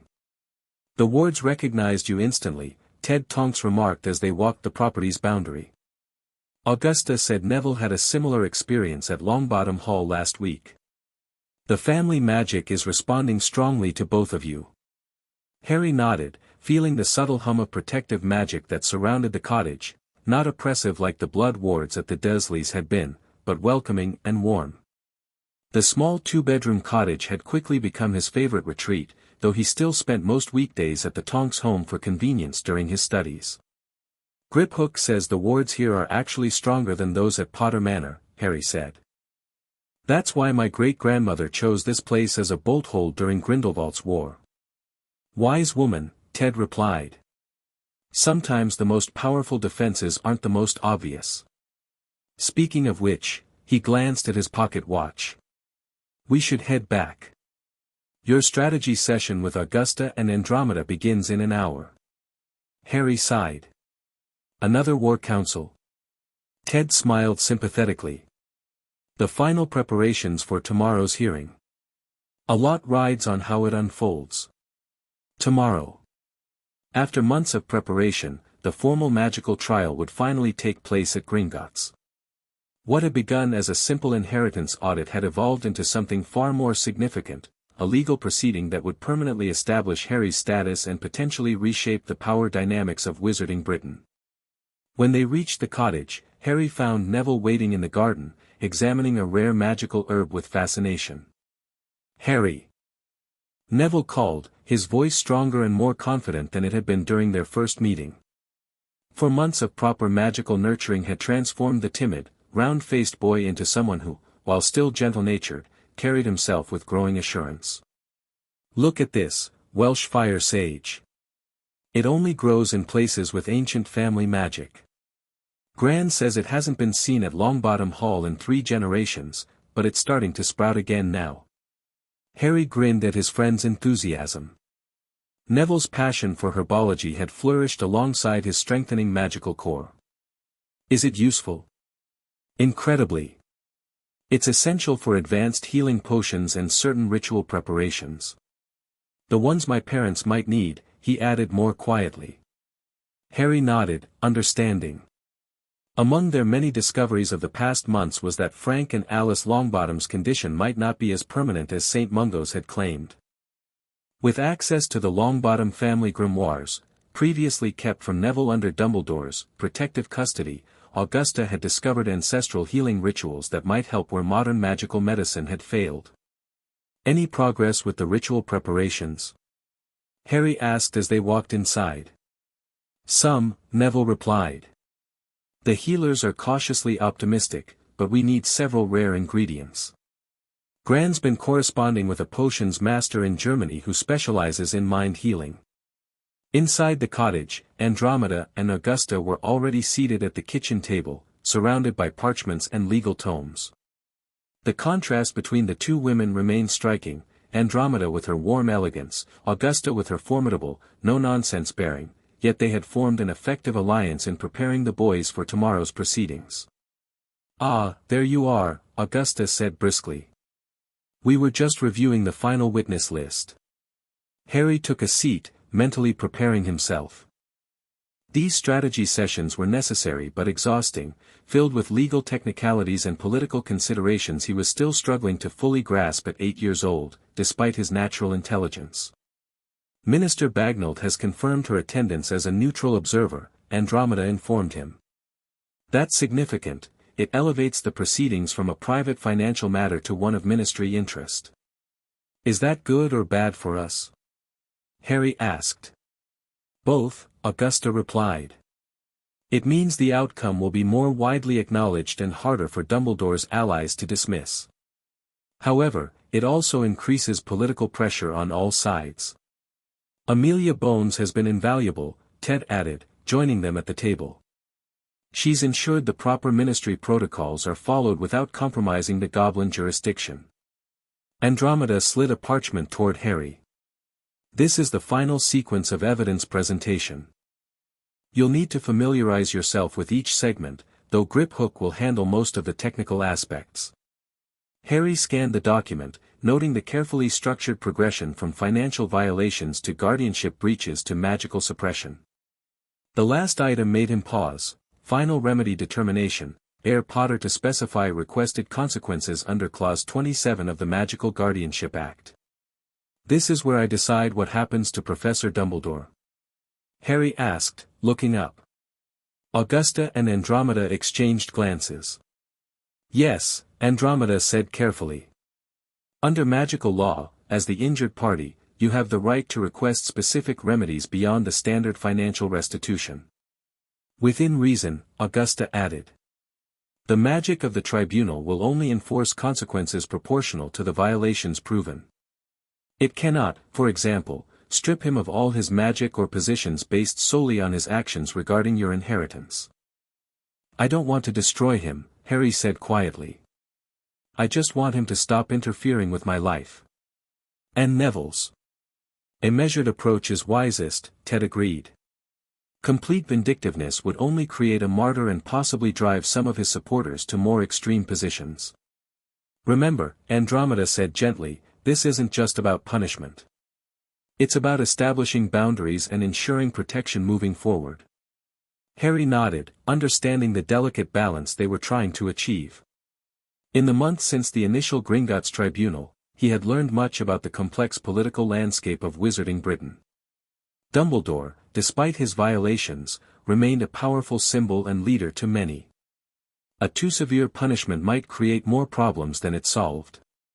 I think I know what I want to do, he said finally. But I'd like to see how the trial unfolds first.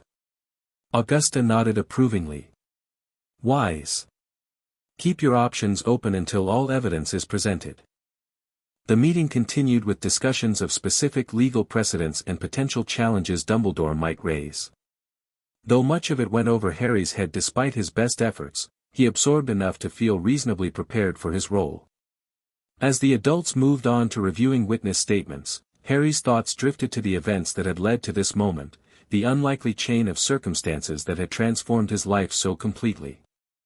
Sometimes in quiet moments, he still marveled at how differently things might have gone if that first Gringotts letter hadn't somehow bypassed the Dursleys' surveillance. If he hadn't found the courage to make that first journey to Diagon Alley alone. If Griphook hadn't recognized the significance of the account irregularities.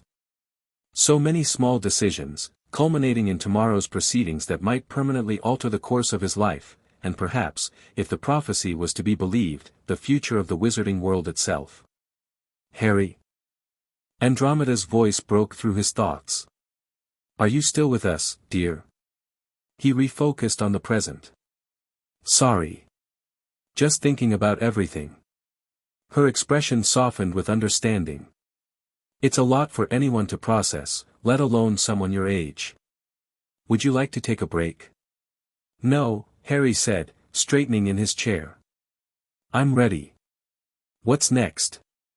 That evening, after Neville and Augusta had departed and Ted had returned to the main Tonks residence to check on Nymphadora, who was recovering from a Quidditch accident at school, Harry sat with Andromeda on the cottage's small porch. The sunset painted the sky in brilliant oranges and purples, casting long shadows across the garden. Are you nervous about tomorrow? Andromeda asked, sipping her tea. Harry considered the question. Not exactly nervous. More. I don't know. Aware of how important it is. It is important, she agreed. But remember, whatever happens tomorrow doesn't define you. Your parents would be proud of you regardless of the outcome. Do you think they would approve of what I'm doing? Challenging Professor Dumbledore this way? Andromeda smiled wistfully. Lily would be leading the charge herself. She never did tolerate anyone manipulating those she loved, no matter their supposed good intentions. And James. She chuckled softly. James would be both proud and amused to see his son taking on the great Albus Dumbledore, before even reaching Hogwarts age. This image of his parents, fiercely protective Lily and audacious James, warmed Harry more than the evening tea. "What about afterwards?" he asked. "If everything goes as planned, what happens next?" "Life continues," Andromeda said simply. "Your education, your friendships, preparing for Hogwarts. The difference will be that you'll be doing these things on your terms, not Dumbledore's." Harry nodded, finding comfort in this straightforward perspective. After a moment, he asked the question that had been lingering in his mind for weeks. "What if he's right, though? About Voldemort coming back? About the prophecy meaning I have to face him someday?"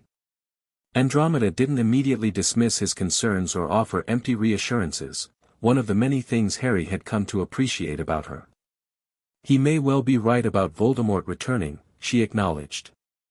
"And the prophecy certainly suggests a confrontation. But Dumbledore's error wasn't in believing these things, it was in how he responded to them.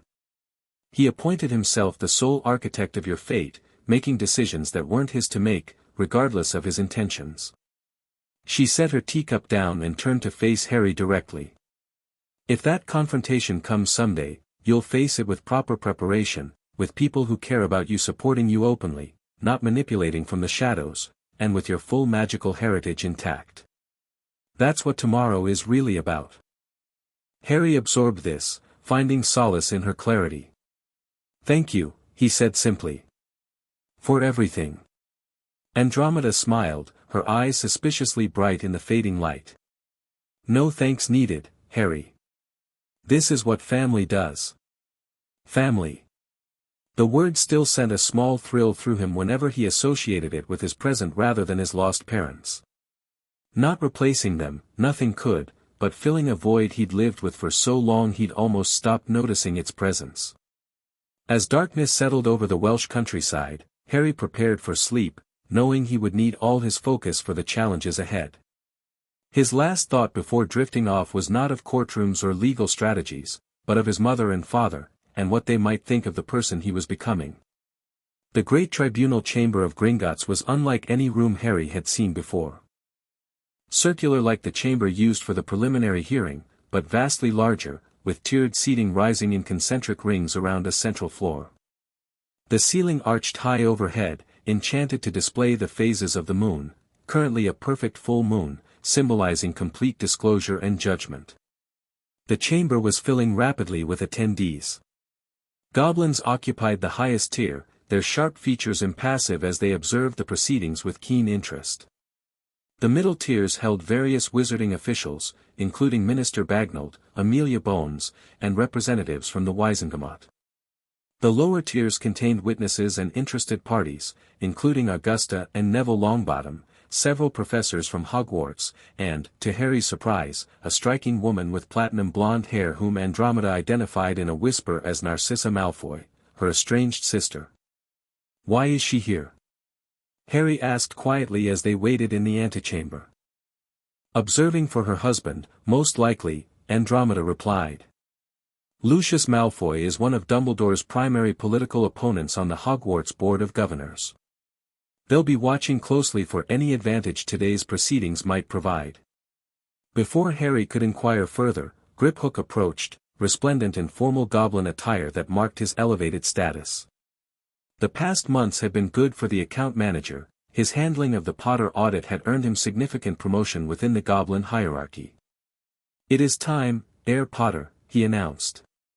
"Director Ragnarok will commence proceedings in exactly 3 minutes. You will enter from the east doorway when announced and take your place at the claimant's table." Harry nodded, suddenly feeling the weight of the moment. Andromeda squeezed his shoulder reassuringly. "Remember your preparation," she said. "Answer honestly, remain respectful but firm, and trust in the process." A gong sounded, its resonant tone filling the antechamber. Griphook gestured toward the doorway. "That is your signal." Harry straightened his formal robes, deep green with the Potter crest embroidered in gold, and stepped forward. The massive doors swung open silently, revealing the now full chamber beyond. All conversation ceased as he entered, hundreds of eyes turning to watch his progress. He walked steadily to the table positioned on the chamber floor, Andromeda a step behind him as his legal representative. Across the floor stood another table where Albus Dumbledore would soon be seated. Between them was a raised dais where 3 ornate chairs awaited the tribunal officials. As Harry reached his place, another gong sounded. From a doorway opposite his own entrance, Director Ragnarok emerged, flanked by 2 senior goblins. The assembly rose in respect as the 3 took their places on the dais. The Tribunal of Inheritance and Magical Contract is now in session, Ragnarok announced, his voice magnified to fill the chamber without shouting. Presenting the case of heir Harry James Potter vs. Albus Percival Wulfric Brian Dumbledore regarding violations of inheritance rights, magical guardianship duties, and contractual obligations. The director turned to the western doorway. Summon the respondent. The doors opened to reveal Albus Dumbledore. Unlike the preliminary hearing, where he had appeared in flamboyant robes, today he wore the simple but elegant white robes of a supplicant before magical judgment, a traditional gesture acknowledging the seriousness of the proceedings. Harry studied the old wizard as he approached, noting subtle changes since their last encounter. Dumbledore appeared more careworn, the twinkle in his blue eyes dimmed but not extinguished. The magical restrictions placed during the preliminary hearing had clearly affected him, though not in any way that diminished his innate dignity or presence. Albus Dumbledore, Director Ragnarok stated formally, you appear before this tribunal to answer charges of significant violations in your capacity as magical guardian to Harry James Potter. Do you acknowledge the authority of this tribunal to render judgment in this matter? Dumbledore inclined his head. I do, Director Ragnarok. And do you understand that the judgment rendered today will be binding upon your magic, as per the original guardianship contract you signed in November 1981? I do. Very well. Ragnarok turned to Harry. Heir Potter, as the claimant, you have the right to hear all evidence presented clearly and completely, to question any testimony offered, and to determine the nature of restitution should the charges be proven to the tribunal's satisfaction. Do you understand these rights? I do, Director, Harry replied, his young voice steady in the hushed chamber. Ragnarok nodded in approval. Then let us begin. Chief Accountant Silvertooth will present the financial evidence. An elderly goblin with exceptionally long fingers and sharp, calculating eyes rose from the goblin section and made his way to the chamber floor. With a complex gesture, he conjured a 3-dimensional projection of the Potter accounts, visible to all present. Upon audit of the Potter vaults, Silvertooth began, his voice precise and cutting, we discovered systematic manipulation of assets beginning November 2, 1981, one day after the deaths of James and Lily Potter. These manipulations fall into 3 categories: fund diversions, artifact removals, and property manipulations. The projection shifted to display specific transactions, each highlighted in red. 500 galleons monthly were diverted from the Potter Trust Vault to an organization identified as the Phoenix Children's Foundation, allegedly for heir Potter's care. Investigation revealed this foundation has no registered charitable activities, no board of directors, and no financial records accessible to anyone except Albus Dumbledore. Murmurs swept through the chamber. Silvertooth continued relentlessly, detailing how these diverted funds, now totaling over 40,000 galleons, had been traced to various expenses that showed no connection to Harry's welfare. Furthermore, the Goblin continued, numerous artifacts were removed from the Potter family vault, including items specifically designated in the Potter will as non-transferable until the heir's majority. The projection displayed images of the removed items, the invisibility cloak, the family grimoire, the memory files, and most significantly, the Potter family signet ring. These items were not merely valuable possessions, Silvertooth emphasized. They were essential components of the Potter family magic that should have been nurturing and protecting the heir from early childhood.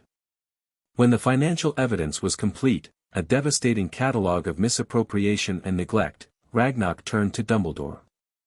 How do you respond to these charges? Dumbledore rose, his manner grave but composed. "I do not dispute the financial transactions as presented," he began. "However, I contest the characterization of their purpose. The Phoenix Children's Foundation was established to fund various protective measures for wizarding children orphaned during the war, Harry Potter chief among them. Can you provide documentation of how these funds were used specifically for Harry Potter's benefit?" Silvertooth challenged. "The nature of the protections required discretion," Dumbledore replied. "Blood wards of the magnitude established at Privy Drive require significant magical reinforcement, particularly when situated in a non-magical area. Yet no evidence of such expensive warding exists," Silvertooth countered. "Our cursebreakers evaluated the premises last month and found only the original blood wards, which require no external funding to maintain, only the presence of blood relatives and a minimal emotional bond." Dumbledore appeared momentarily discomfited by this direct contradiction.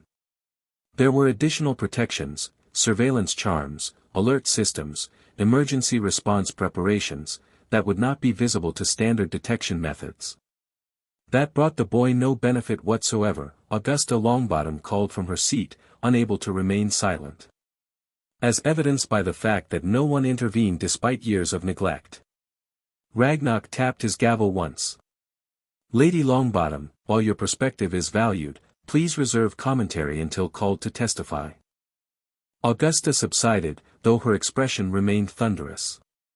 "Regarding the artifacts," Dumbledore continued, "I removed them for safekeeping, with every intention of returning them when Harry reached an age to appreciate and safely use them.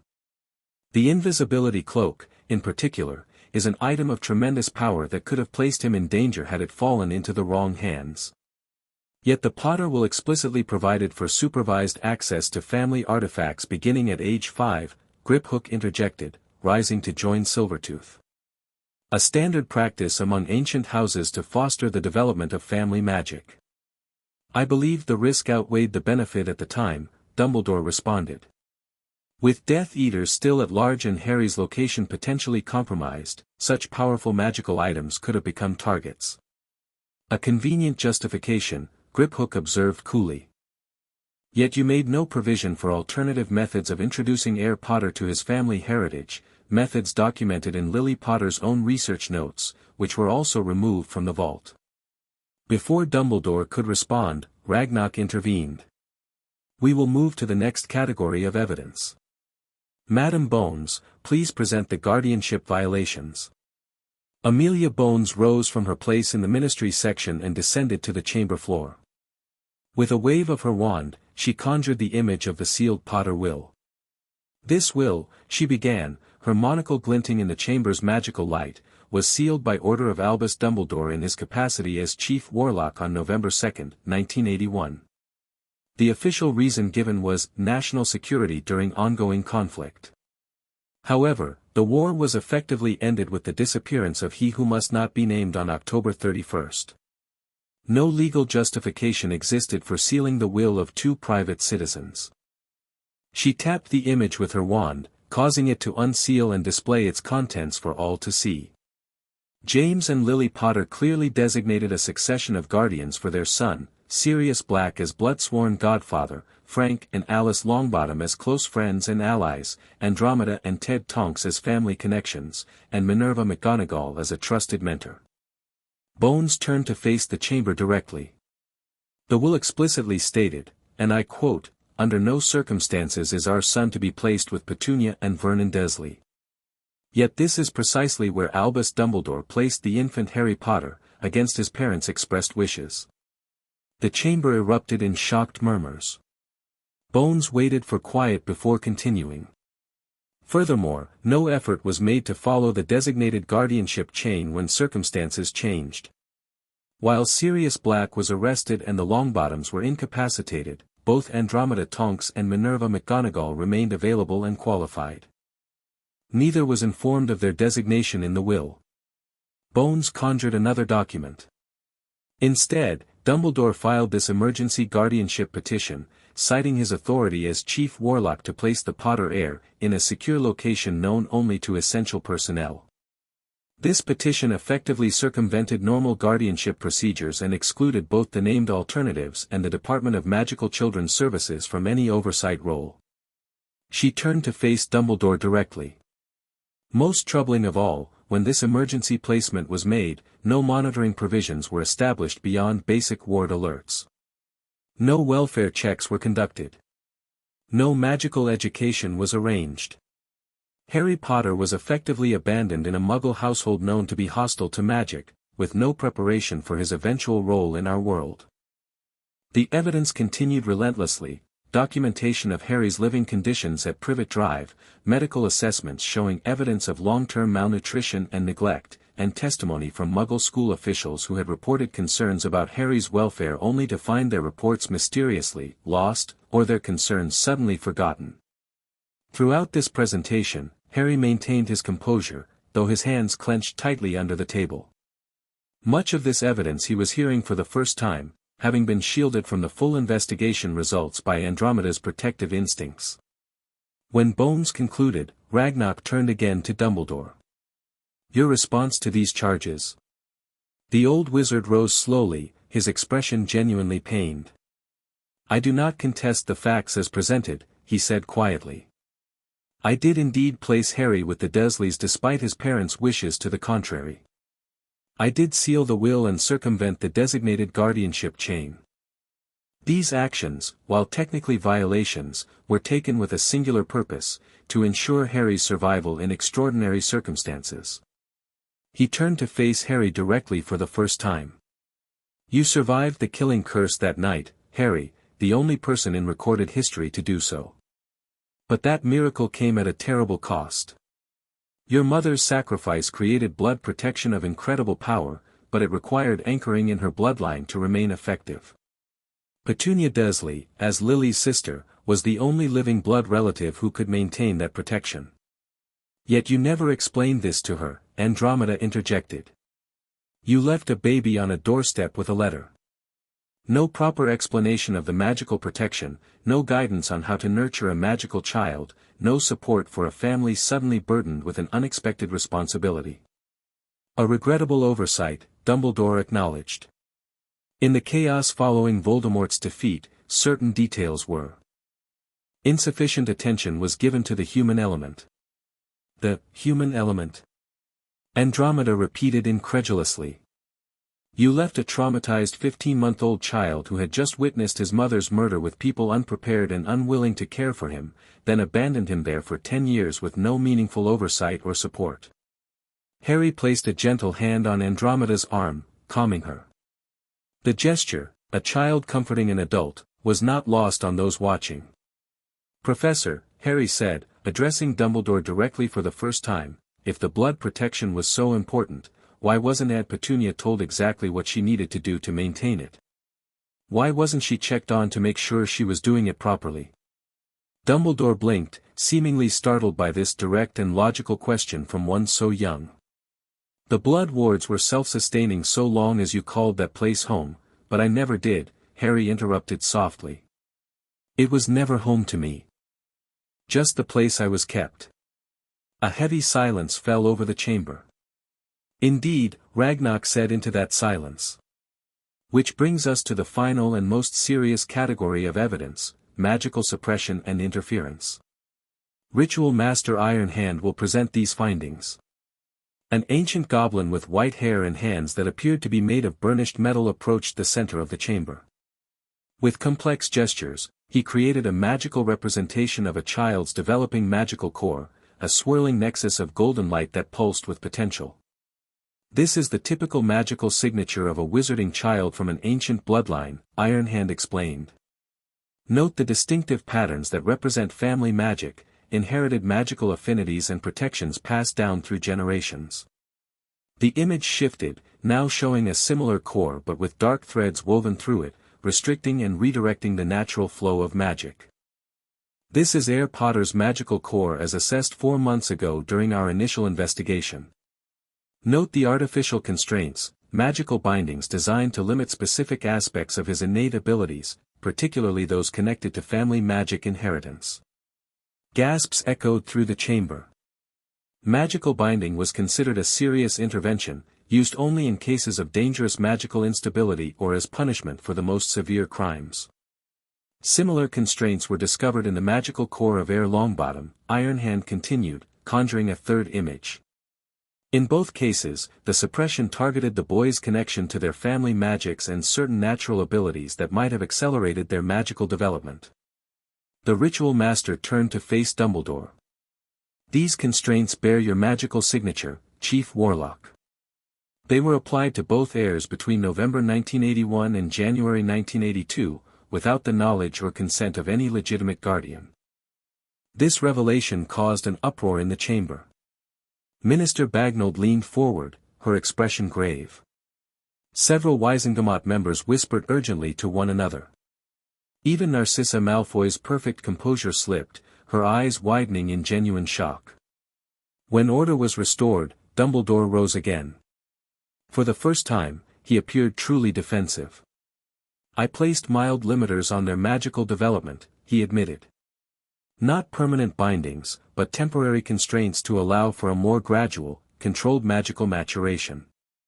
Both boys had experienced severe magical trauma, Harry from surviving the killing curse, Neville from the psychic backlash of his parents' torture.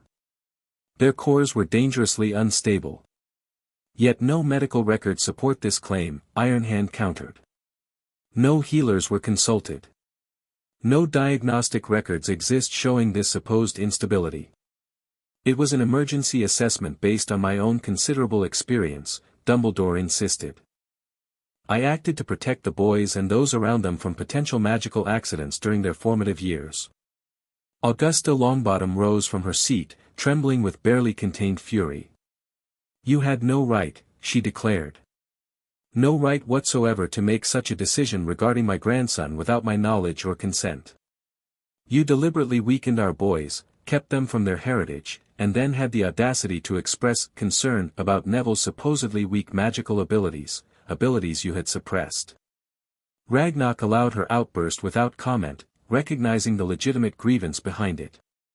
The evidence phase is now complete, the director announced after a moment. The tribunal will now hear impact statements from affected parties before rendering judgment. Heir Potter, as the primary claimant, you may speak first. Harry rose, suddenly aware of every eye in the massive chamber fixed upon him. He had prepared extensively for this moment, rehearsing statements with Andromeda and Augusta, but now he set aside those practiced words. Instead, he spoke directly from his heart. When I first learned I was a wizard, he began quietly, I thought it was the most wonderful thing that could ever happen to me. Magic explained all the strange things in my life, all the times I'd been punished for things I couldn't control. It meant I wasn't a freak, as my aunt and uncle always said. I was just different. Special, even. He paused, gathering his thoughts. But then I learned that magic should have been part of my life all along. That I should have grown up knowing about my parents, about my heritage, about the world I was born to. That I had a family fortune, properties, a history. That my parents had made plans for me, good plans, with people who would have loved me. His voice remained steady, though emotion tinged his words. I don't understand why Professor Dumbledore thought it was better for me to grow up unwanted and afraid. I don't understand why he took things that belonged to me, things that would have protected me and helped me understand who I am. And I really don't understand why he did the same thing to Neville, who never even had the killing curse cast at him. Harry looked directly at Dumbledore, green eyes meeting blue without flinching. You talk about protecting me, but you left me defenseless. You talk about preparing me for some future role, but you made sure I knew nothing about my past. You made decisions that weren't yours to make, and because of those decisions, I spent 7 years in a cupboard instead of 7 years learning to be the person my parents wanted me to be. The chamber was utterly silent. Harry continued, his voice strengthening. I don't hate you, Professor. I know you probably thought you were doing the right thing. But good intentions don't change what happened. They don't give back the years I lost. And they don't give you the right to keep controlling my life or Neville's life going forward. Harry sat down, emotionally exhausted but relieved to have spoken his truth. Andromeda squeezed his shoulder in silent support. Neville spoke next, his testimony briefer but equally heartfelt, describing his gradual awakening to his true magical potential once the suppressions were removed and his connection to family magic restored. Augusta followed with a fierce condemnation of Dumbledore's overreach, pointing out that his interference extended beyond Harry to affect multiple ancient families. When all impact statements were complete, Ragnarok addressed Dumbledore once more. "You have heard the evidence and testimony against you. Before judgment is rendered, you may offer final statements in your defense or mitigation." Dumbledore rose slowly, the weight of the proceedings evident in his bearing. "I stand by my assertion that my primary motivation was protection, not control for its own sake, but safety in extraordinarily dangerous circumstances. Lord Voldemort was not truly destroyed that night, merely disembodied. His followers remained at large, many unpunished, some in positions of significant power." He glanced meaningfully toward the visitor section where Narcissa Malfoy sat. "The prophecy that led him to target Harry remains in effect. When, not if, Voldemort returns, he will seek to finish what he began. Every decision I made was with this terrible knowledge in mind." Dumbledore turned to face Harry directly. "I believed, and still believe, that certain knowledge, certain powers, certain connections would be dangerous for you to possess too early, Harry. Not because I wished to diminish you, but because I feared what those who seek to harm you might do to obtain them.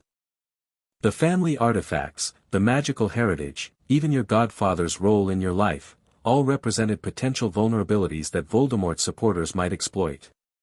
You should have shared these concerns with those named in the will," Andromeda interjected. "We could have found solutions together that protected Harry without isolating him." "Perhaps," Dumbledore conceded. "In retrospect, more collaboration might have achieved better outcomes. I accept that in my determination to create perfect safety, I caused unnecessary suffering. For that, I am truly sorry." He returned his attention to Ragnarok. "I do not ask for exoneration, Director. My actions, however well-intended, violated both law and trust. I ask only that whatever consequences are determined, they not impede my ability to continue working against the dark forces that will inevitably return to threaten us all." Ragnarok nodded once, acknowledging the statement. "The tribunal has heard all evidence and testimony. Before rendering judgment, we turn to Heir Potter for his determination of appropriate remedy, as is his right under magical inheritance law." All eyes turned once more to Harry.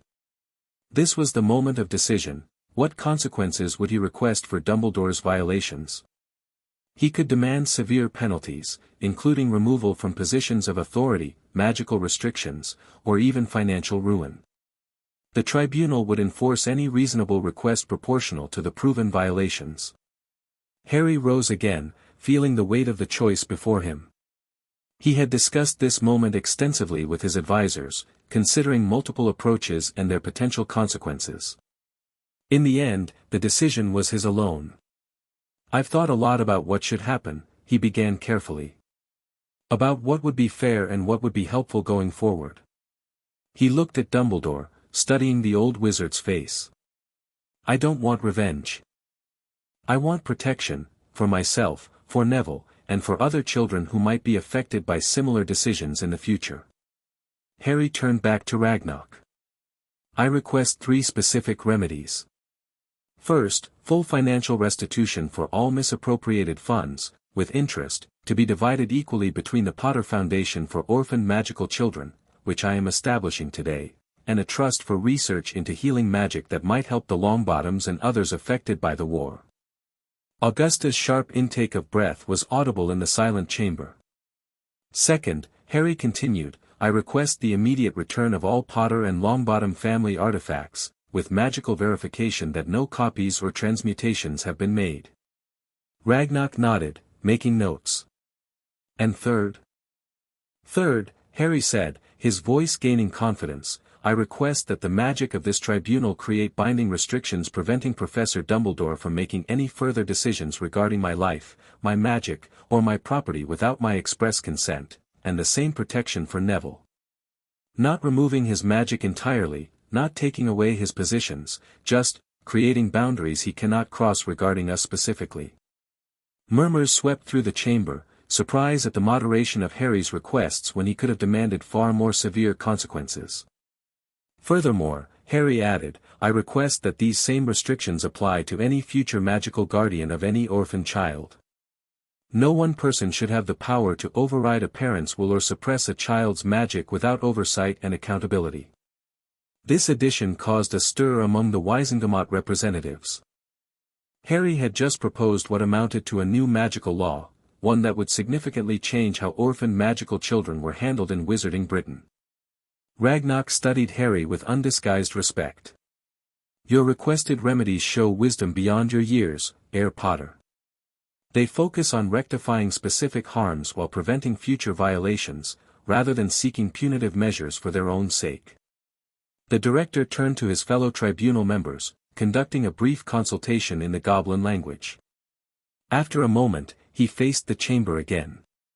The tribunal finds that these requested remedies are proportional to the violations proven and within our authority to enforce. Before implementation, does the respondent wish to contest any aspect of these terms? All eyes turned to Dumbledore, who appeared genuinely surprised by the moderation of Harry's requests. After a moment's reflection, he shook his head. I find the terms fair and appropriate, Director. I accept them without contest. Very well. Ragnarok gestured to Ironhand, who approached carrying an ancient goblet carved from a single piece of crystal. The ritual of binding consequence will now commence. This magic will enforce the restrictions requested by Heir Potter through binding directly to your magical core, Albus Dumbledore. The ritual that followed was both solemn and breathtaking. Harry and Dumbledore each contributed 3 drops of blood to the crystal goblet, followed by a drop from Neville to extend the protection to him as well. As the mixed blood began to glow with magical energy, Ironhand chanted in the ancient goblin tongue, his metallic hands weaving complex patterns above the goblet. The glowing blood rose from the goblet, forming a shimmering sphere that hovered in the air between Harry and Dumbledore. Tendrils of golden light extended from the sphere, wrapping around both of them before sinking into their skin. Harry felt a warm tingling sensation as the magic settled into his core, not restrictive but protective, like an invisible shield forming around certain aspects of his being. For Dumbledore, the experience appeared more intense. The old wizard gasped as the magic wrapped around him, his aura briefly visible as the new restrictions integrated with his considerable magical power. When the ritual concluded, he remained standing but seemed somehow diminished, not in power, but in the scope of his authority. It is done, Ragnarok declared. The requested restrictions are now in effect. Albus Dumbledore retains all his magical abilities and positions, but is magically prevented from making or influencing decisions regarding Harry Potter or Neville Longbottom without their express consent.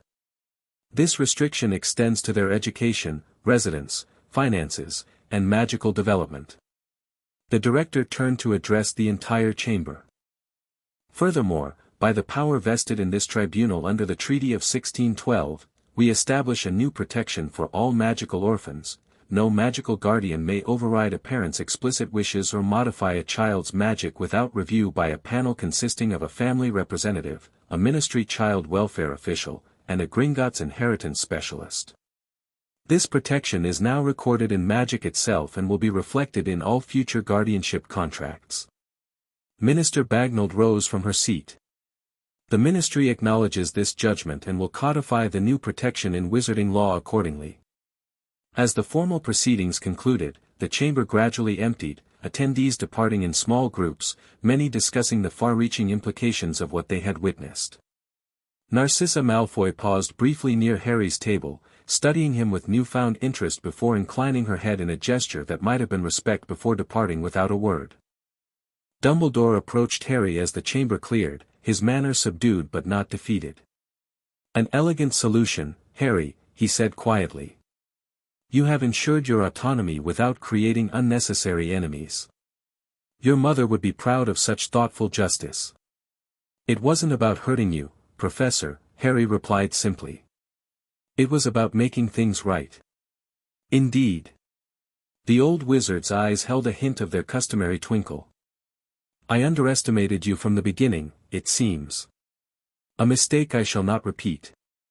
He glanced at the departing ministry officials. You have changed more than you perhaps realize today. The ripples of this judgment will be felt for generations. With a respectful nod to Andromeda and Augusta, Dumbledore departed, leaving Harry to contemplate his words. Had he truly changed so much? The full implications of the day's events were difficult for his 8-year-old mind to grasp, despite his unusual maturity. He's right, you know, Augusta said, approaching with Neville at her side. What you did today will protect countless children in the future. My Frank and Alice would be honored by your inclusion of them in your remedy. It seemed right, Harry said simply. Their suffering is part of this story too. Andromeda wrapped an arm around his shoulders. Come. We've done what we came to do. It's time to go home and begin the next chapter.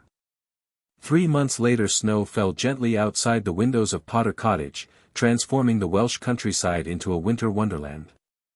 Inside, a cheerful fire crackled in the hearth, and the scent of pine and cinnamon filled the air. It was Christmas Eve, Harry's first real Christmas with a family who wanted him. The cottage had been transformed from the simple retreat Harry had first discovered to a true home, filled with a mixture of restored Potter family treasures and new touches that reflected his life with the Tonkses.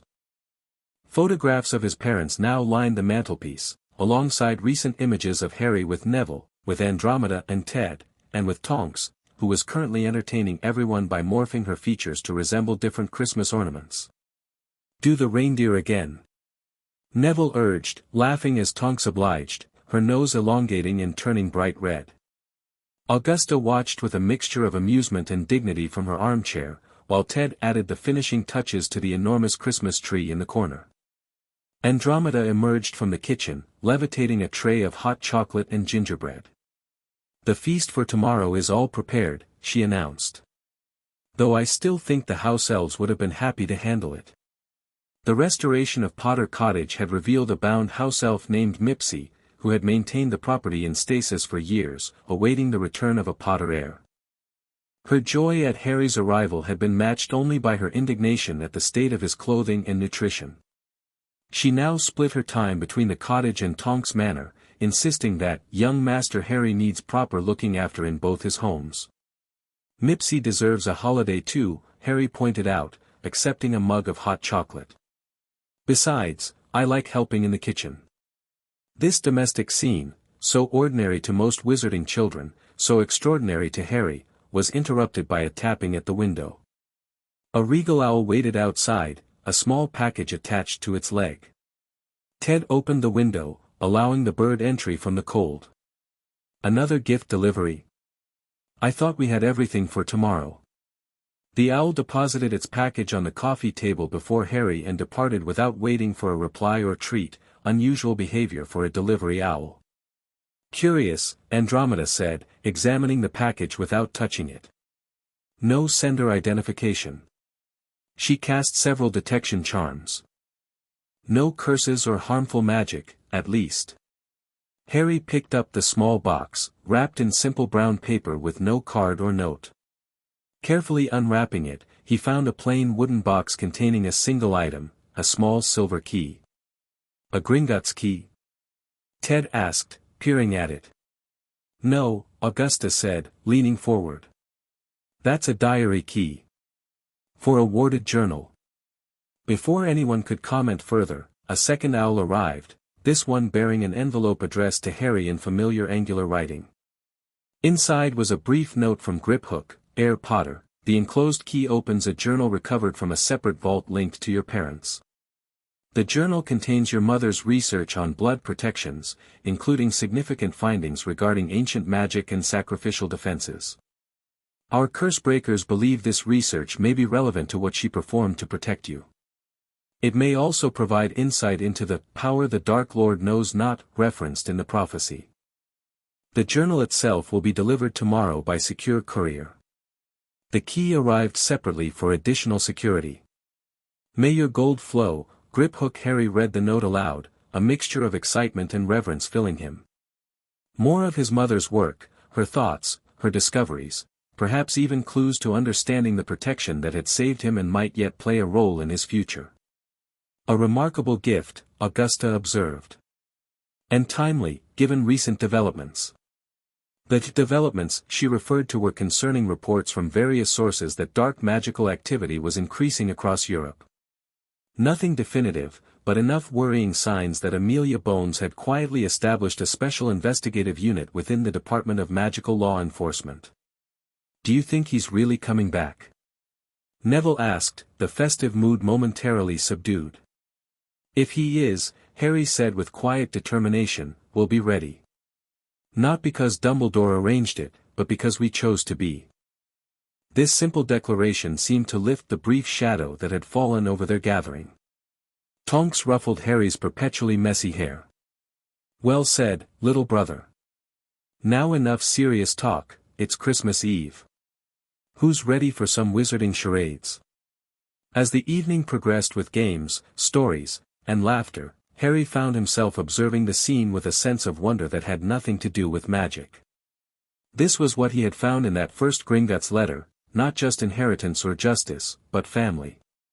People who chose to be together, who protected each other, who built something meaningful together. Later, as the household settled for the night, Harry stood by his bedroom window, watching the snow continue to fall. The events of the past year had transformed his life completely. From the cupboard under the stairs to this warm home filled with love and possibility. From ignorance of his heritage to connection with his family's legacy. From isolation to friendship and belonging. Whatever challenges lay ahead, Voldemort's possible return, the prophecy's ultimate meaning, his eventual arrival at Hogwarts where Dumbledore still served as headmaster, Harry would face them from a position of strength, knowledge, and support. He touched the air ring on his finger, feeling the comforting pulse of family magic that had grown stronger with each passing month. The ritual restrictions placed on Dumbledore had held firm, preventing any further interference while allowing the headmaster to continue his broader duties. It was a balanced solution that reflected Harry's growing understanding of justice versus vengeance. A soft knock at his door interrupted his thoughts. Andromeda entered, carrying a small package. "I was saving this for tomorrow," she said, "but something tells me tonight is the right time." She handed him the carefully wrapped gift. "This belonged to your mother. Lily showed it to me once, not long before you were born." Harry unwrapped it carefully to reveal a delicate snow globe. Within the crystal sphere, a miniature Hogwarts castle stood on a hill, surrounded by tiny moving figures, students flying on broomsticks, others walking the grounds, magical creatures moving at the forest's edge. "It shows Hogwarts as she remembered it," Andromeda explained softly. "Her happiest memories of the place. She said she wanted you to see the school through her eyes before you experienced it yourself." When Harry gently shook the globe, the scene inside changed, showing different locations within the castle, the great hall with its enchanted ceiling, the library with students studying, a cozy common room with a roaring fire. Each scene felt alive, infused with his mother's memories and affection. "Thank you," Harry whispered, unable to find more adequate words for this window into his mother's heart. Andromeda kissed his forehead. "Happy Christmas, Harry. Sleep well. Tomorrow will be wonderful." After she left, Harry placed the snow globe carefully on his bedside table, where it would be the first thing he saw upon waking. As he drifted toward sleep, he thought about how far he had come since that first Gringotts letter had arrived, how a simple inheritance audit had set him on the path to reclaiming not just his possessions but his very identity. The boy in the cupboard was gone forever, replaced by a young wizard growing into his heritage, surrounded by people who supported his journey rather than controlling it. Whatever the prophecy ultimately required of him, he would meet that destiny on his own terms, with his family's legacy and love as his foundation. Harry fell asleep with a smile, dreaming not of trials or prophecies or dark wizards, but of Christmas morning and the simple joy of belonging exactly where he was meant to be. Hogwarts School of Witchcraft and Wizardry, Headmaster's office. Albus Dumbledore sat alone in his tower office, watching the snow fall beyond his windows. The castle was quiet, most students home for the holidays, the remaining few asleep in their dormitories. On his desk lay a collection of instruments, silver devices that had once monitored various aspects of Harry Potter's life and magic. They were silent now, rendered inert by the magical restrictions placed upon him at the tribunal. Dumbledore picked up one such device, turning it thoughtfully in his hands. He had initially feared that the restrictions would critically impair his ability to guide the boy who might someday face Voldemort again. Instead, they had forced him to step back and observe, to trust others with Harry's development rather than managing every detail himself. The results were unexpected. Reports from various sources indicated that Harry was thriving. His magical development, freed from the subtle constraints Dumbledore had placed years ago, was proceeding at an extraordinary pace. His friendship with Neville Longbottom had strengthened both boys, creating a foundation of mutual support that might prove crucial in the challenges ahead. Most surprising was how the wider wizarding world had responded to the tribunal's judgment. Rather than undermining Dumbledore's authority entirely, as he had feared, the measured nature of Harry's requested remedy had created a more nuanced perception. Some saw humility in his acceptance of the restrictions, others appreciated that Harry had sought protection rather than punishment. The true consequences had manifested in policy changes, new oversight for magical guardianships, greater transparency in the Wizengamot's handling of orphan children, even a review of Sirius Black's case led by Amelia Bones, who had discovered troubling inconsistencies in the original arrest records. Perhaps, Dumbledore murmured to himself, I needed these boundaries as much as Harry needed his freedom. For decades, he had operated largely unchecked, his decisions rarely questioned by a wizarding community that had come to see him as infallible. The tribunal had forced a reckoning, painful but ultimately clarifying. Fawkes trilled softly from his perch, the phoenix's song carrying a note of what might have been agreement. Dumbledore smiled ruefully at his familiar. You've been trying to tell me this for years, haven't you, old friend? That control is not the same as protection. That trust must sometimes replace management. The phoenix preened, looking distinctly satisfied. Returning his attention to the window, Dumbledore contemplated the years ahead. Harry Potter would arrive at Hogwarts in 3 years' time, no longer the malleable, ignorant child Dumbledore had envisioned guiding step by careful step. Instead, he would come as the heir of House Potter, educated in his heritage, aware of the prophecy, and supported by a network of capable adults who placed his well-being above abstract greater goods. The path to defeating Voldemort, who would return, Dumbledore remained certain, would necessarily be different than he had planned. But perhaps, he reflected, it would be stronger for having been chosen rather than imposed. A most unexpected audit, he murmured, watching as the snow continued to fall, covering the grounds in a fresh blanket that transformed even the most familiar landscape into something new. And perhaps a necessary one. Fawkes sang again, a rising note of hope amid the quiet of the winter night. Outside, the snow fell steadily, and the castle slept, waiting for whatever the future might bring. The end.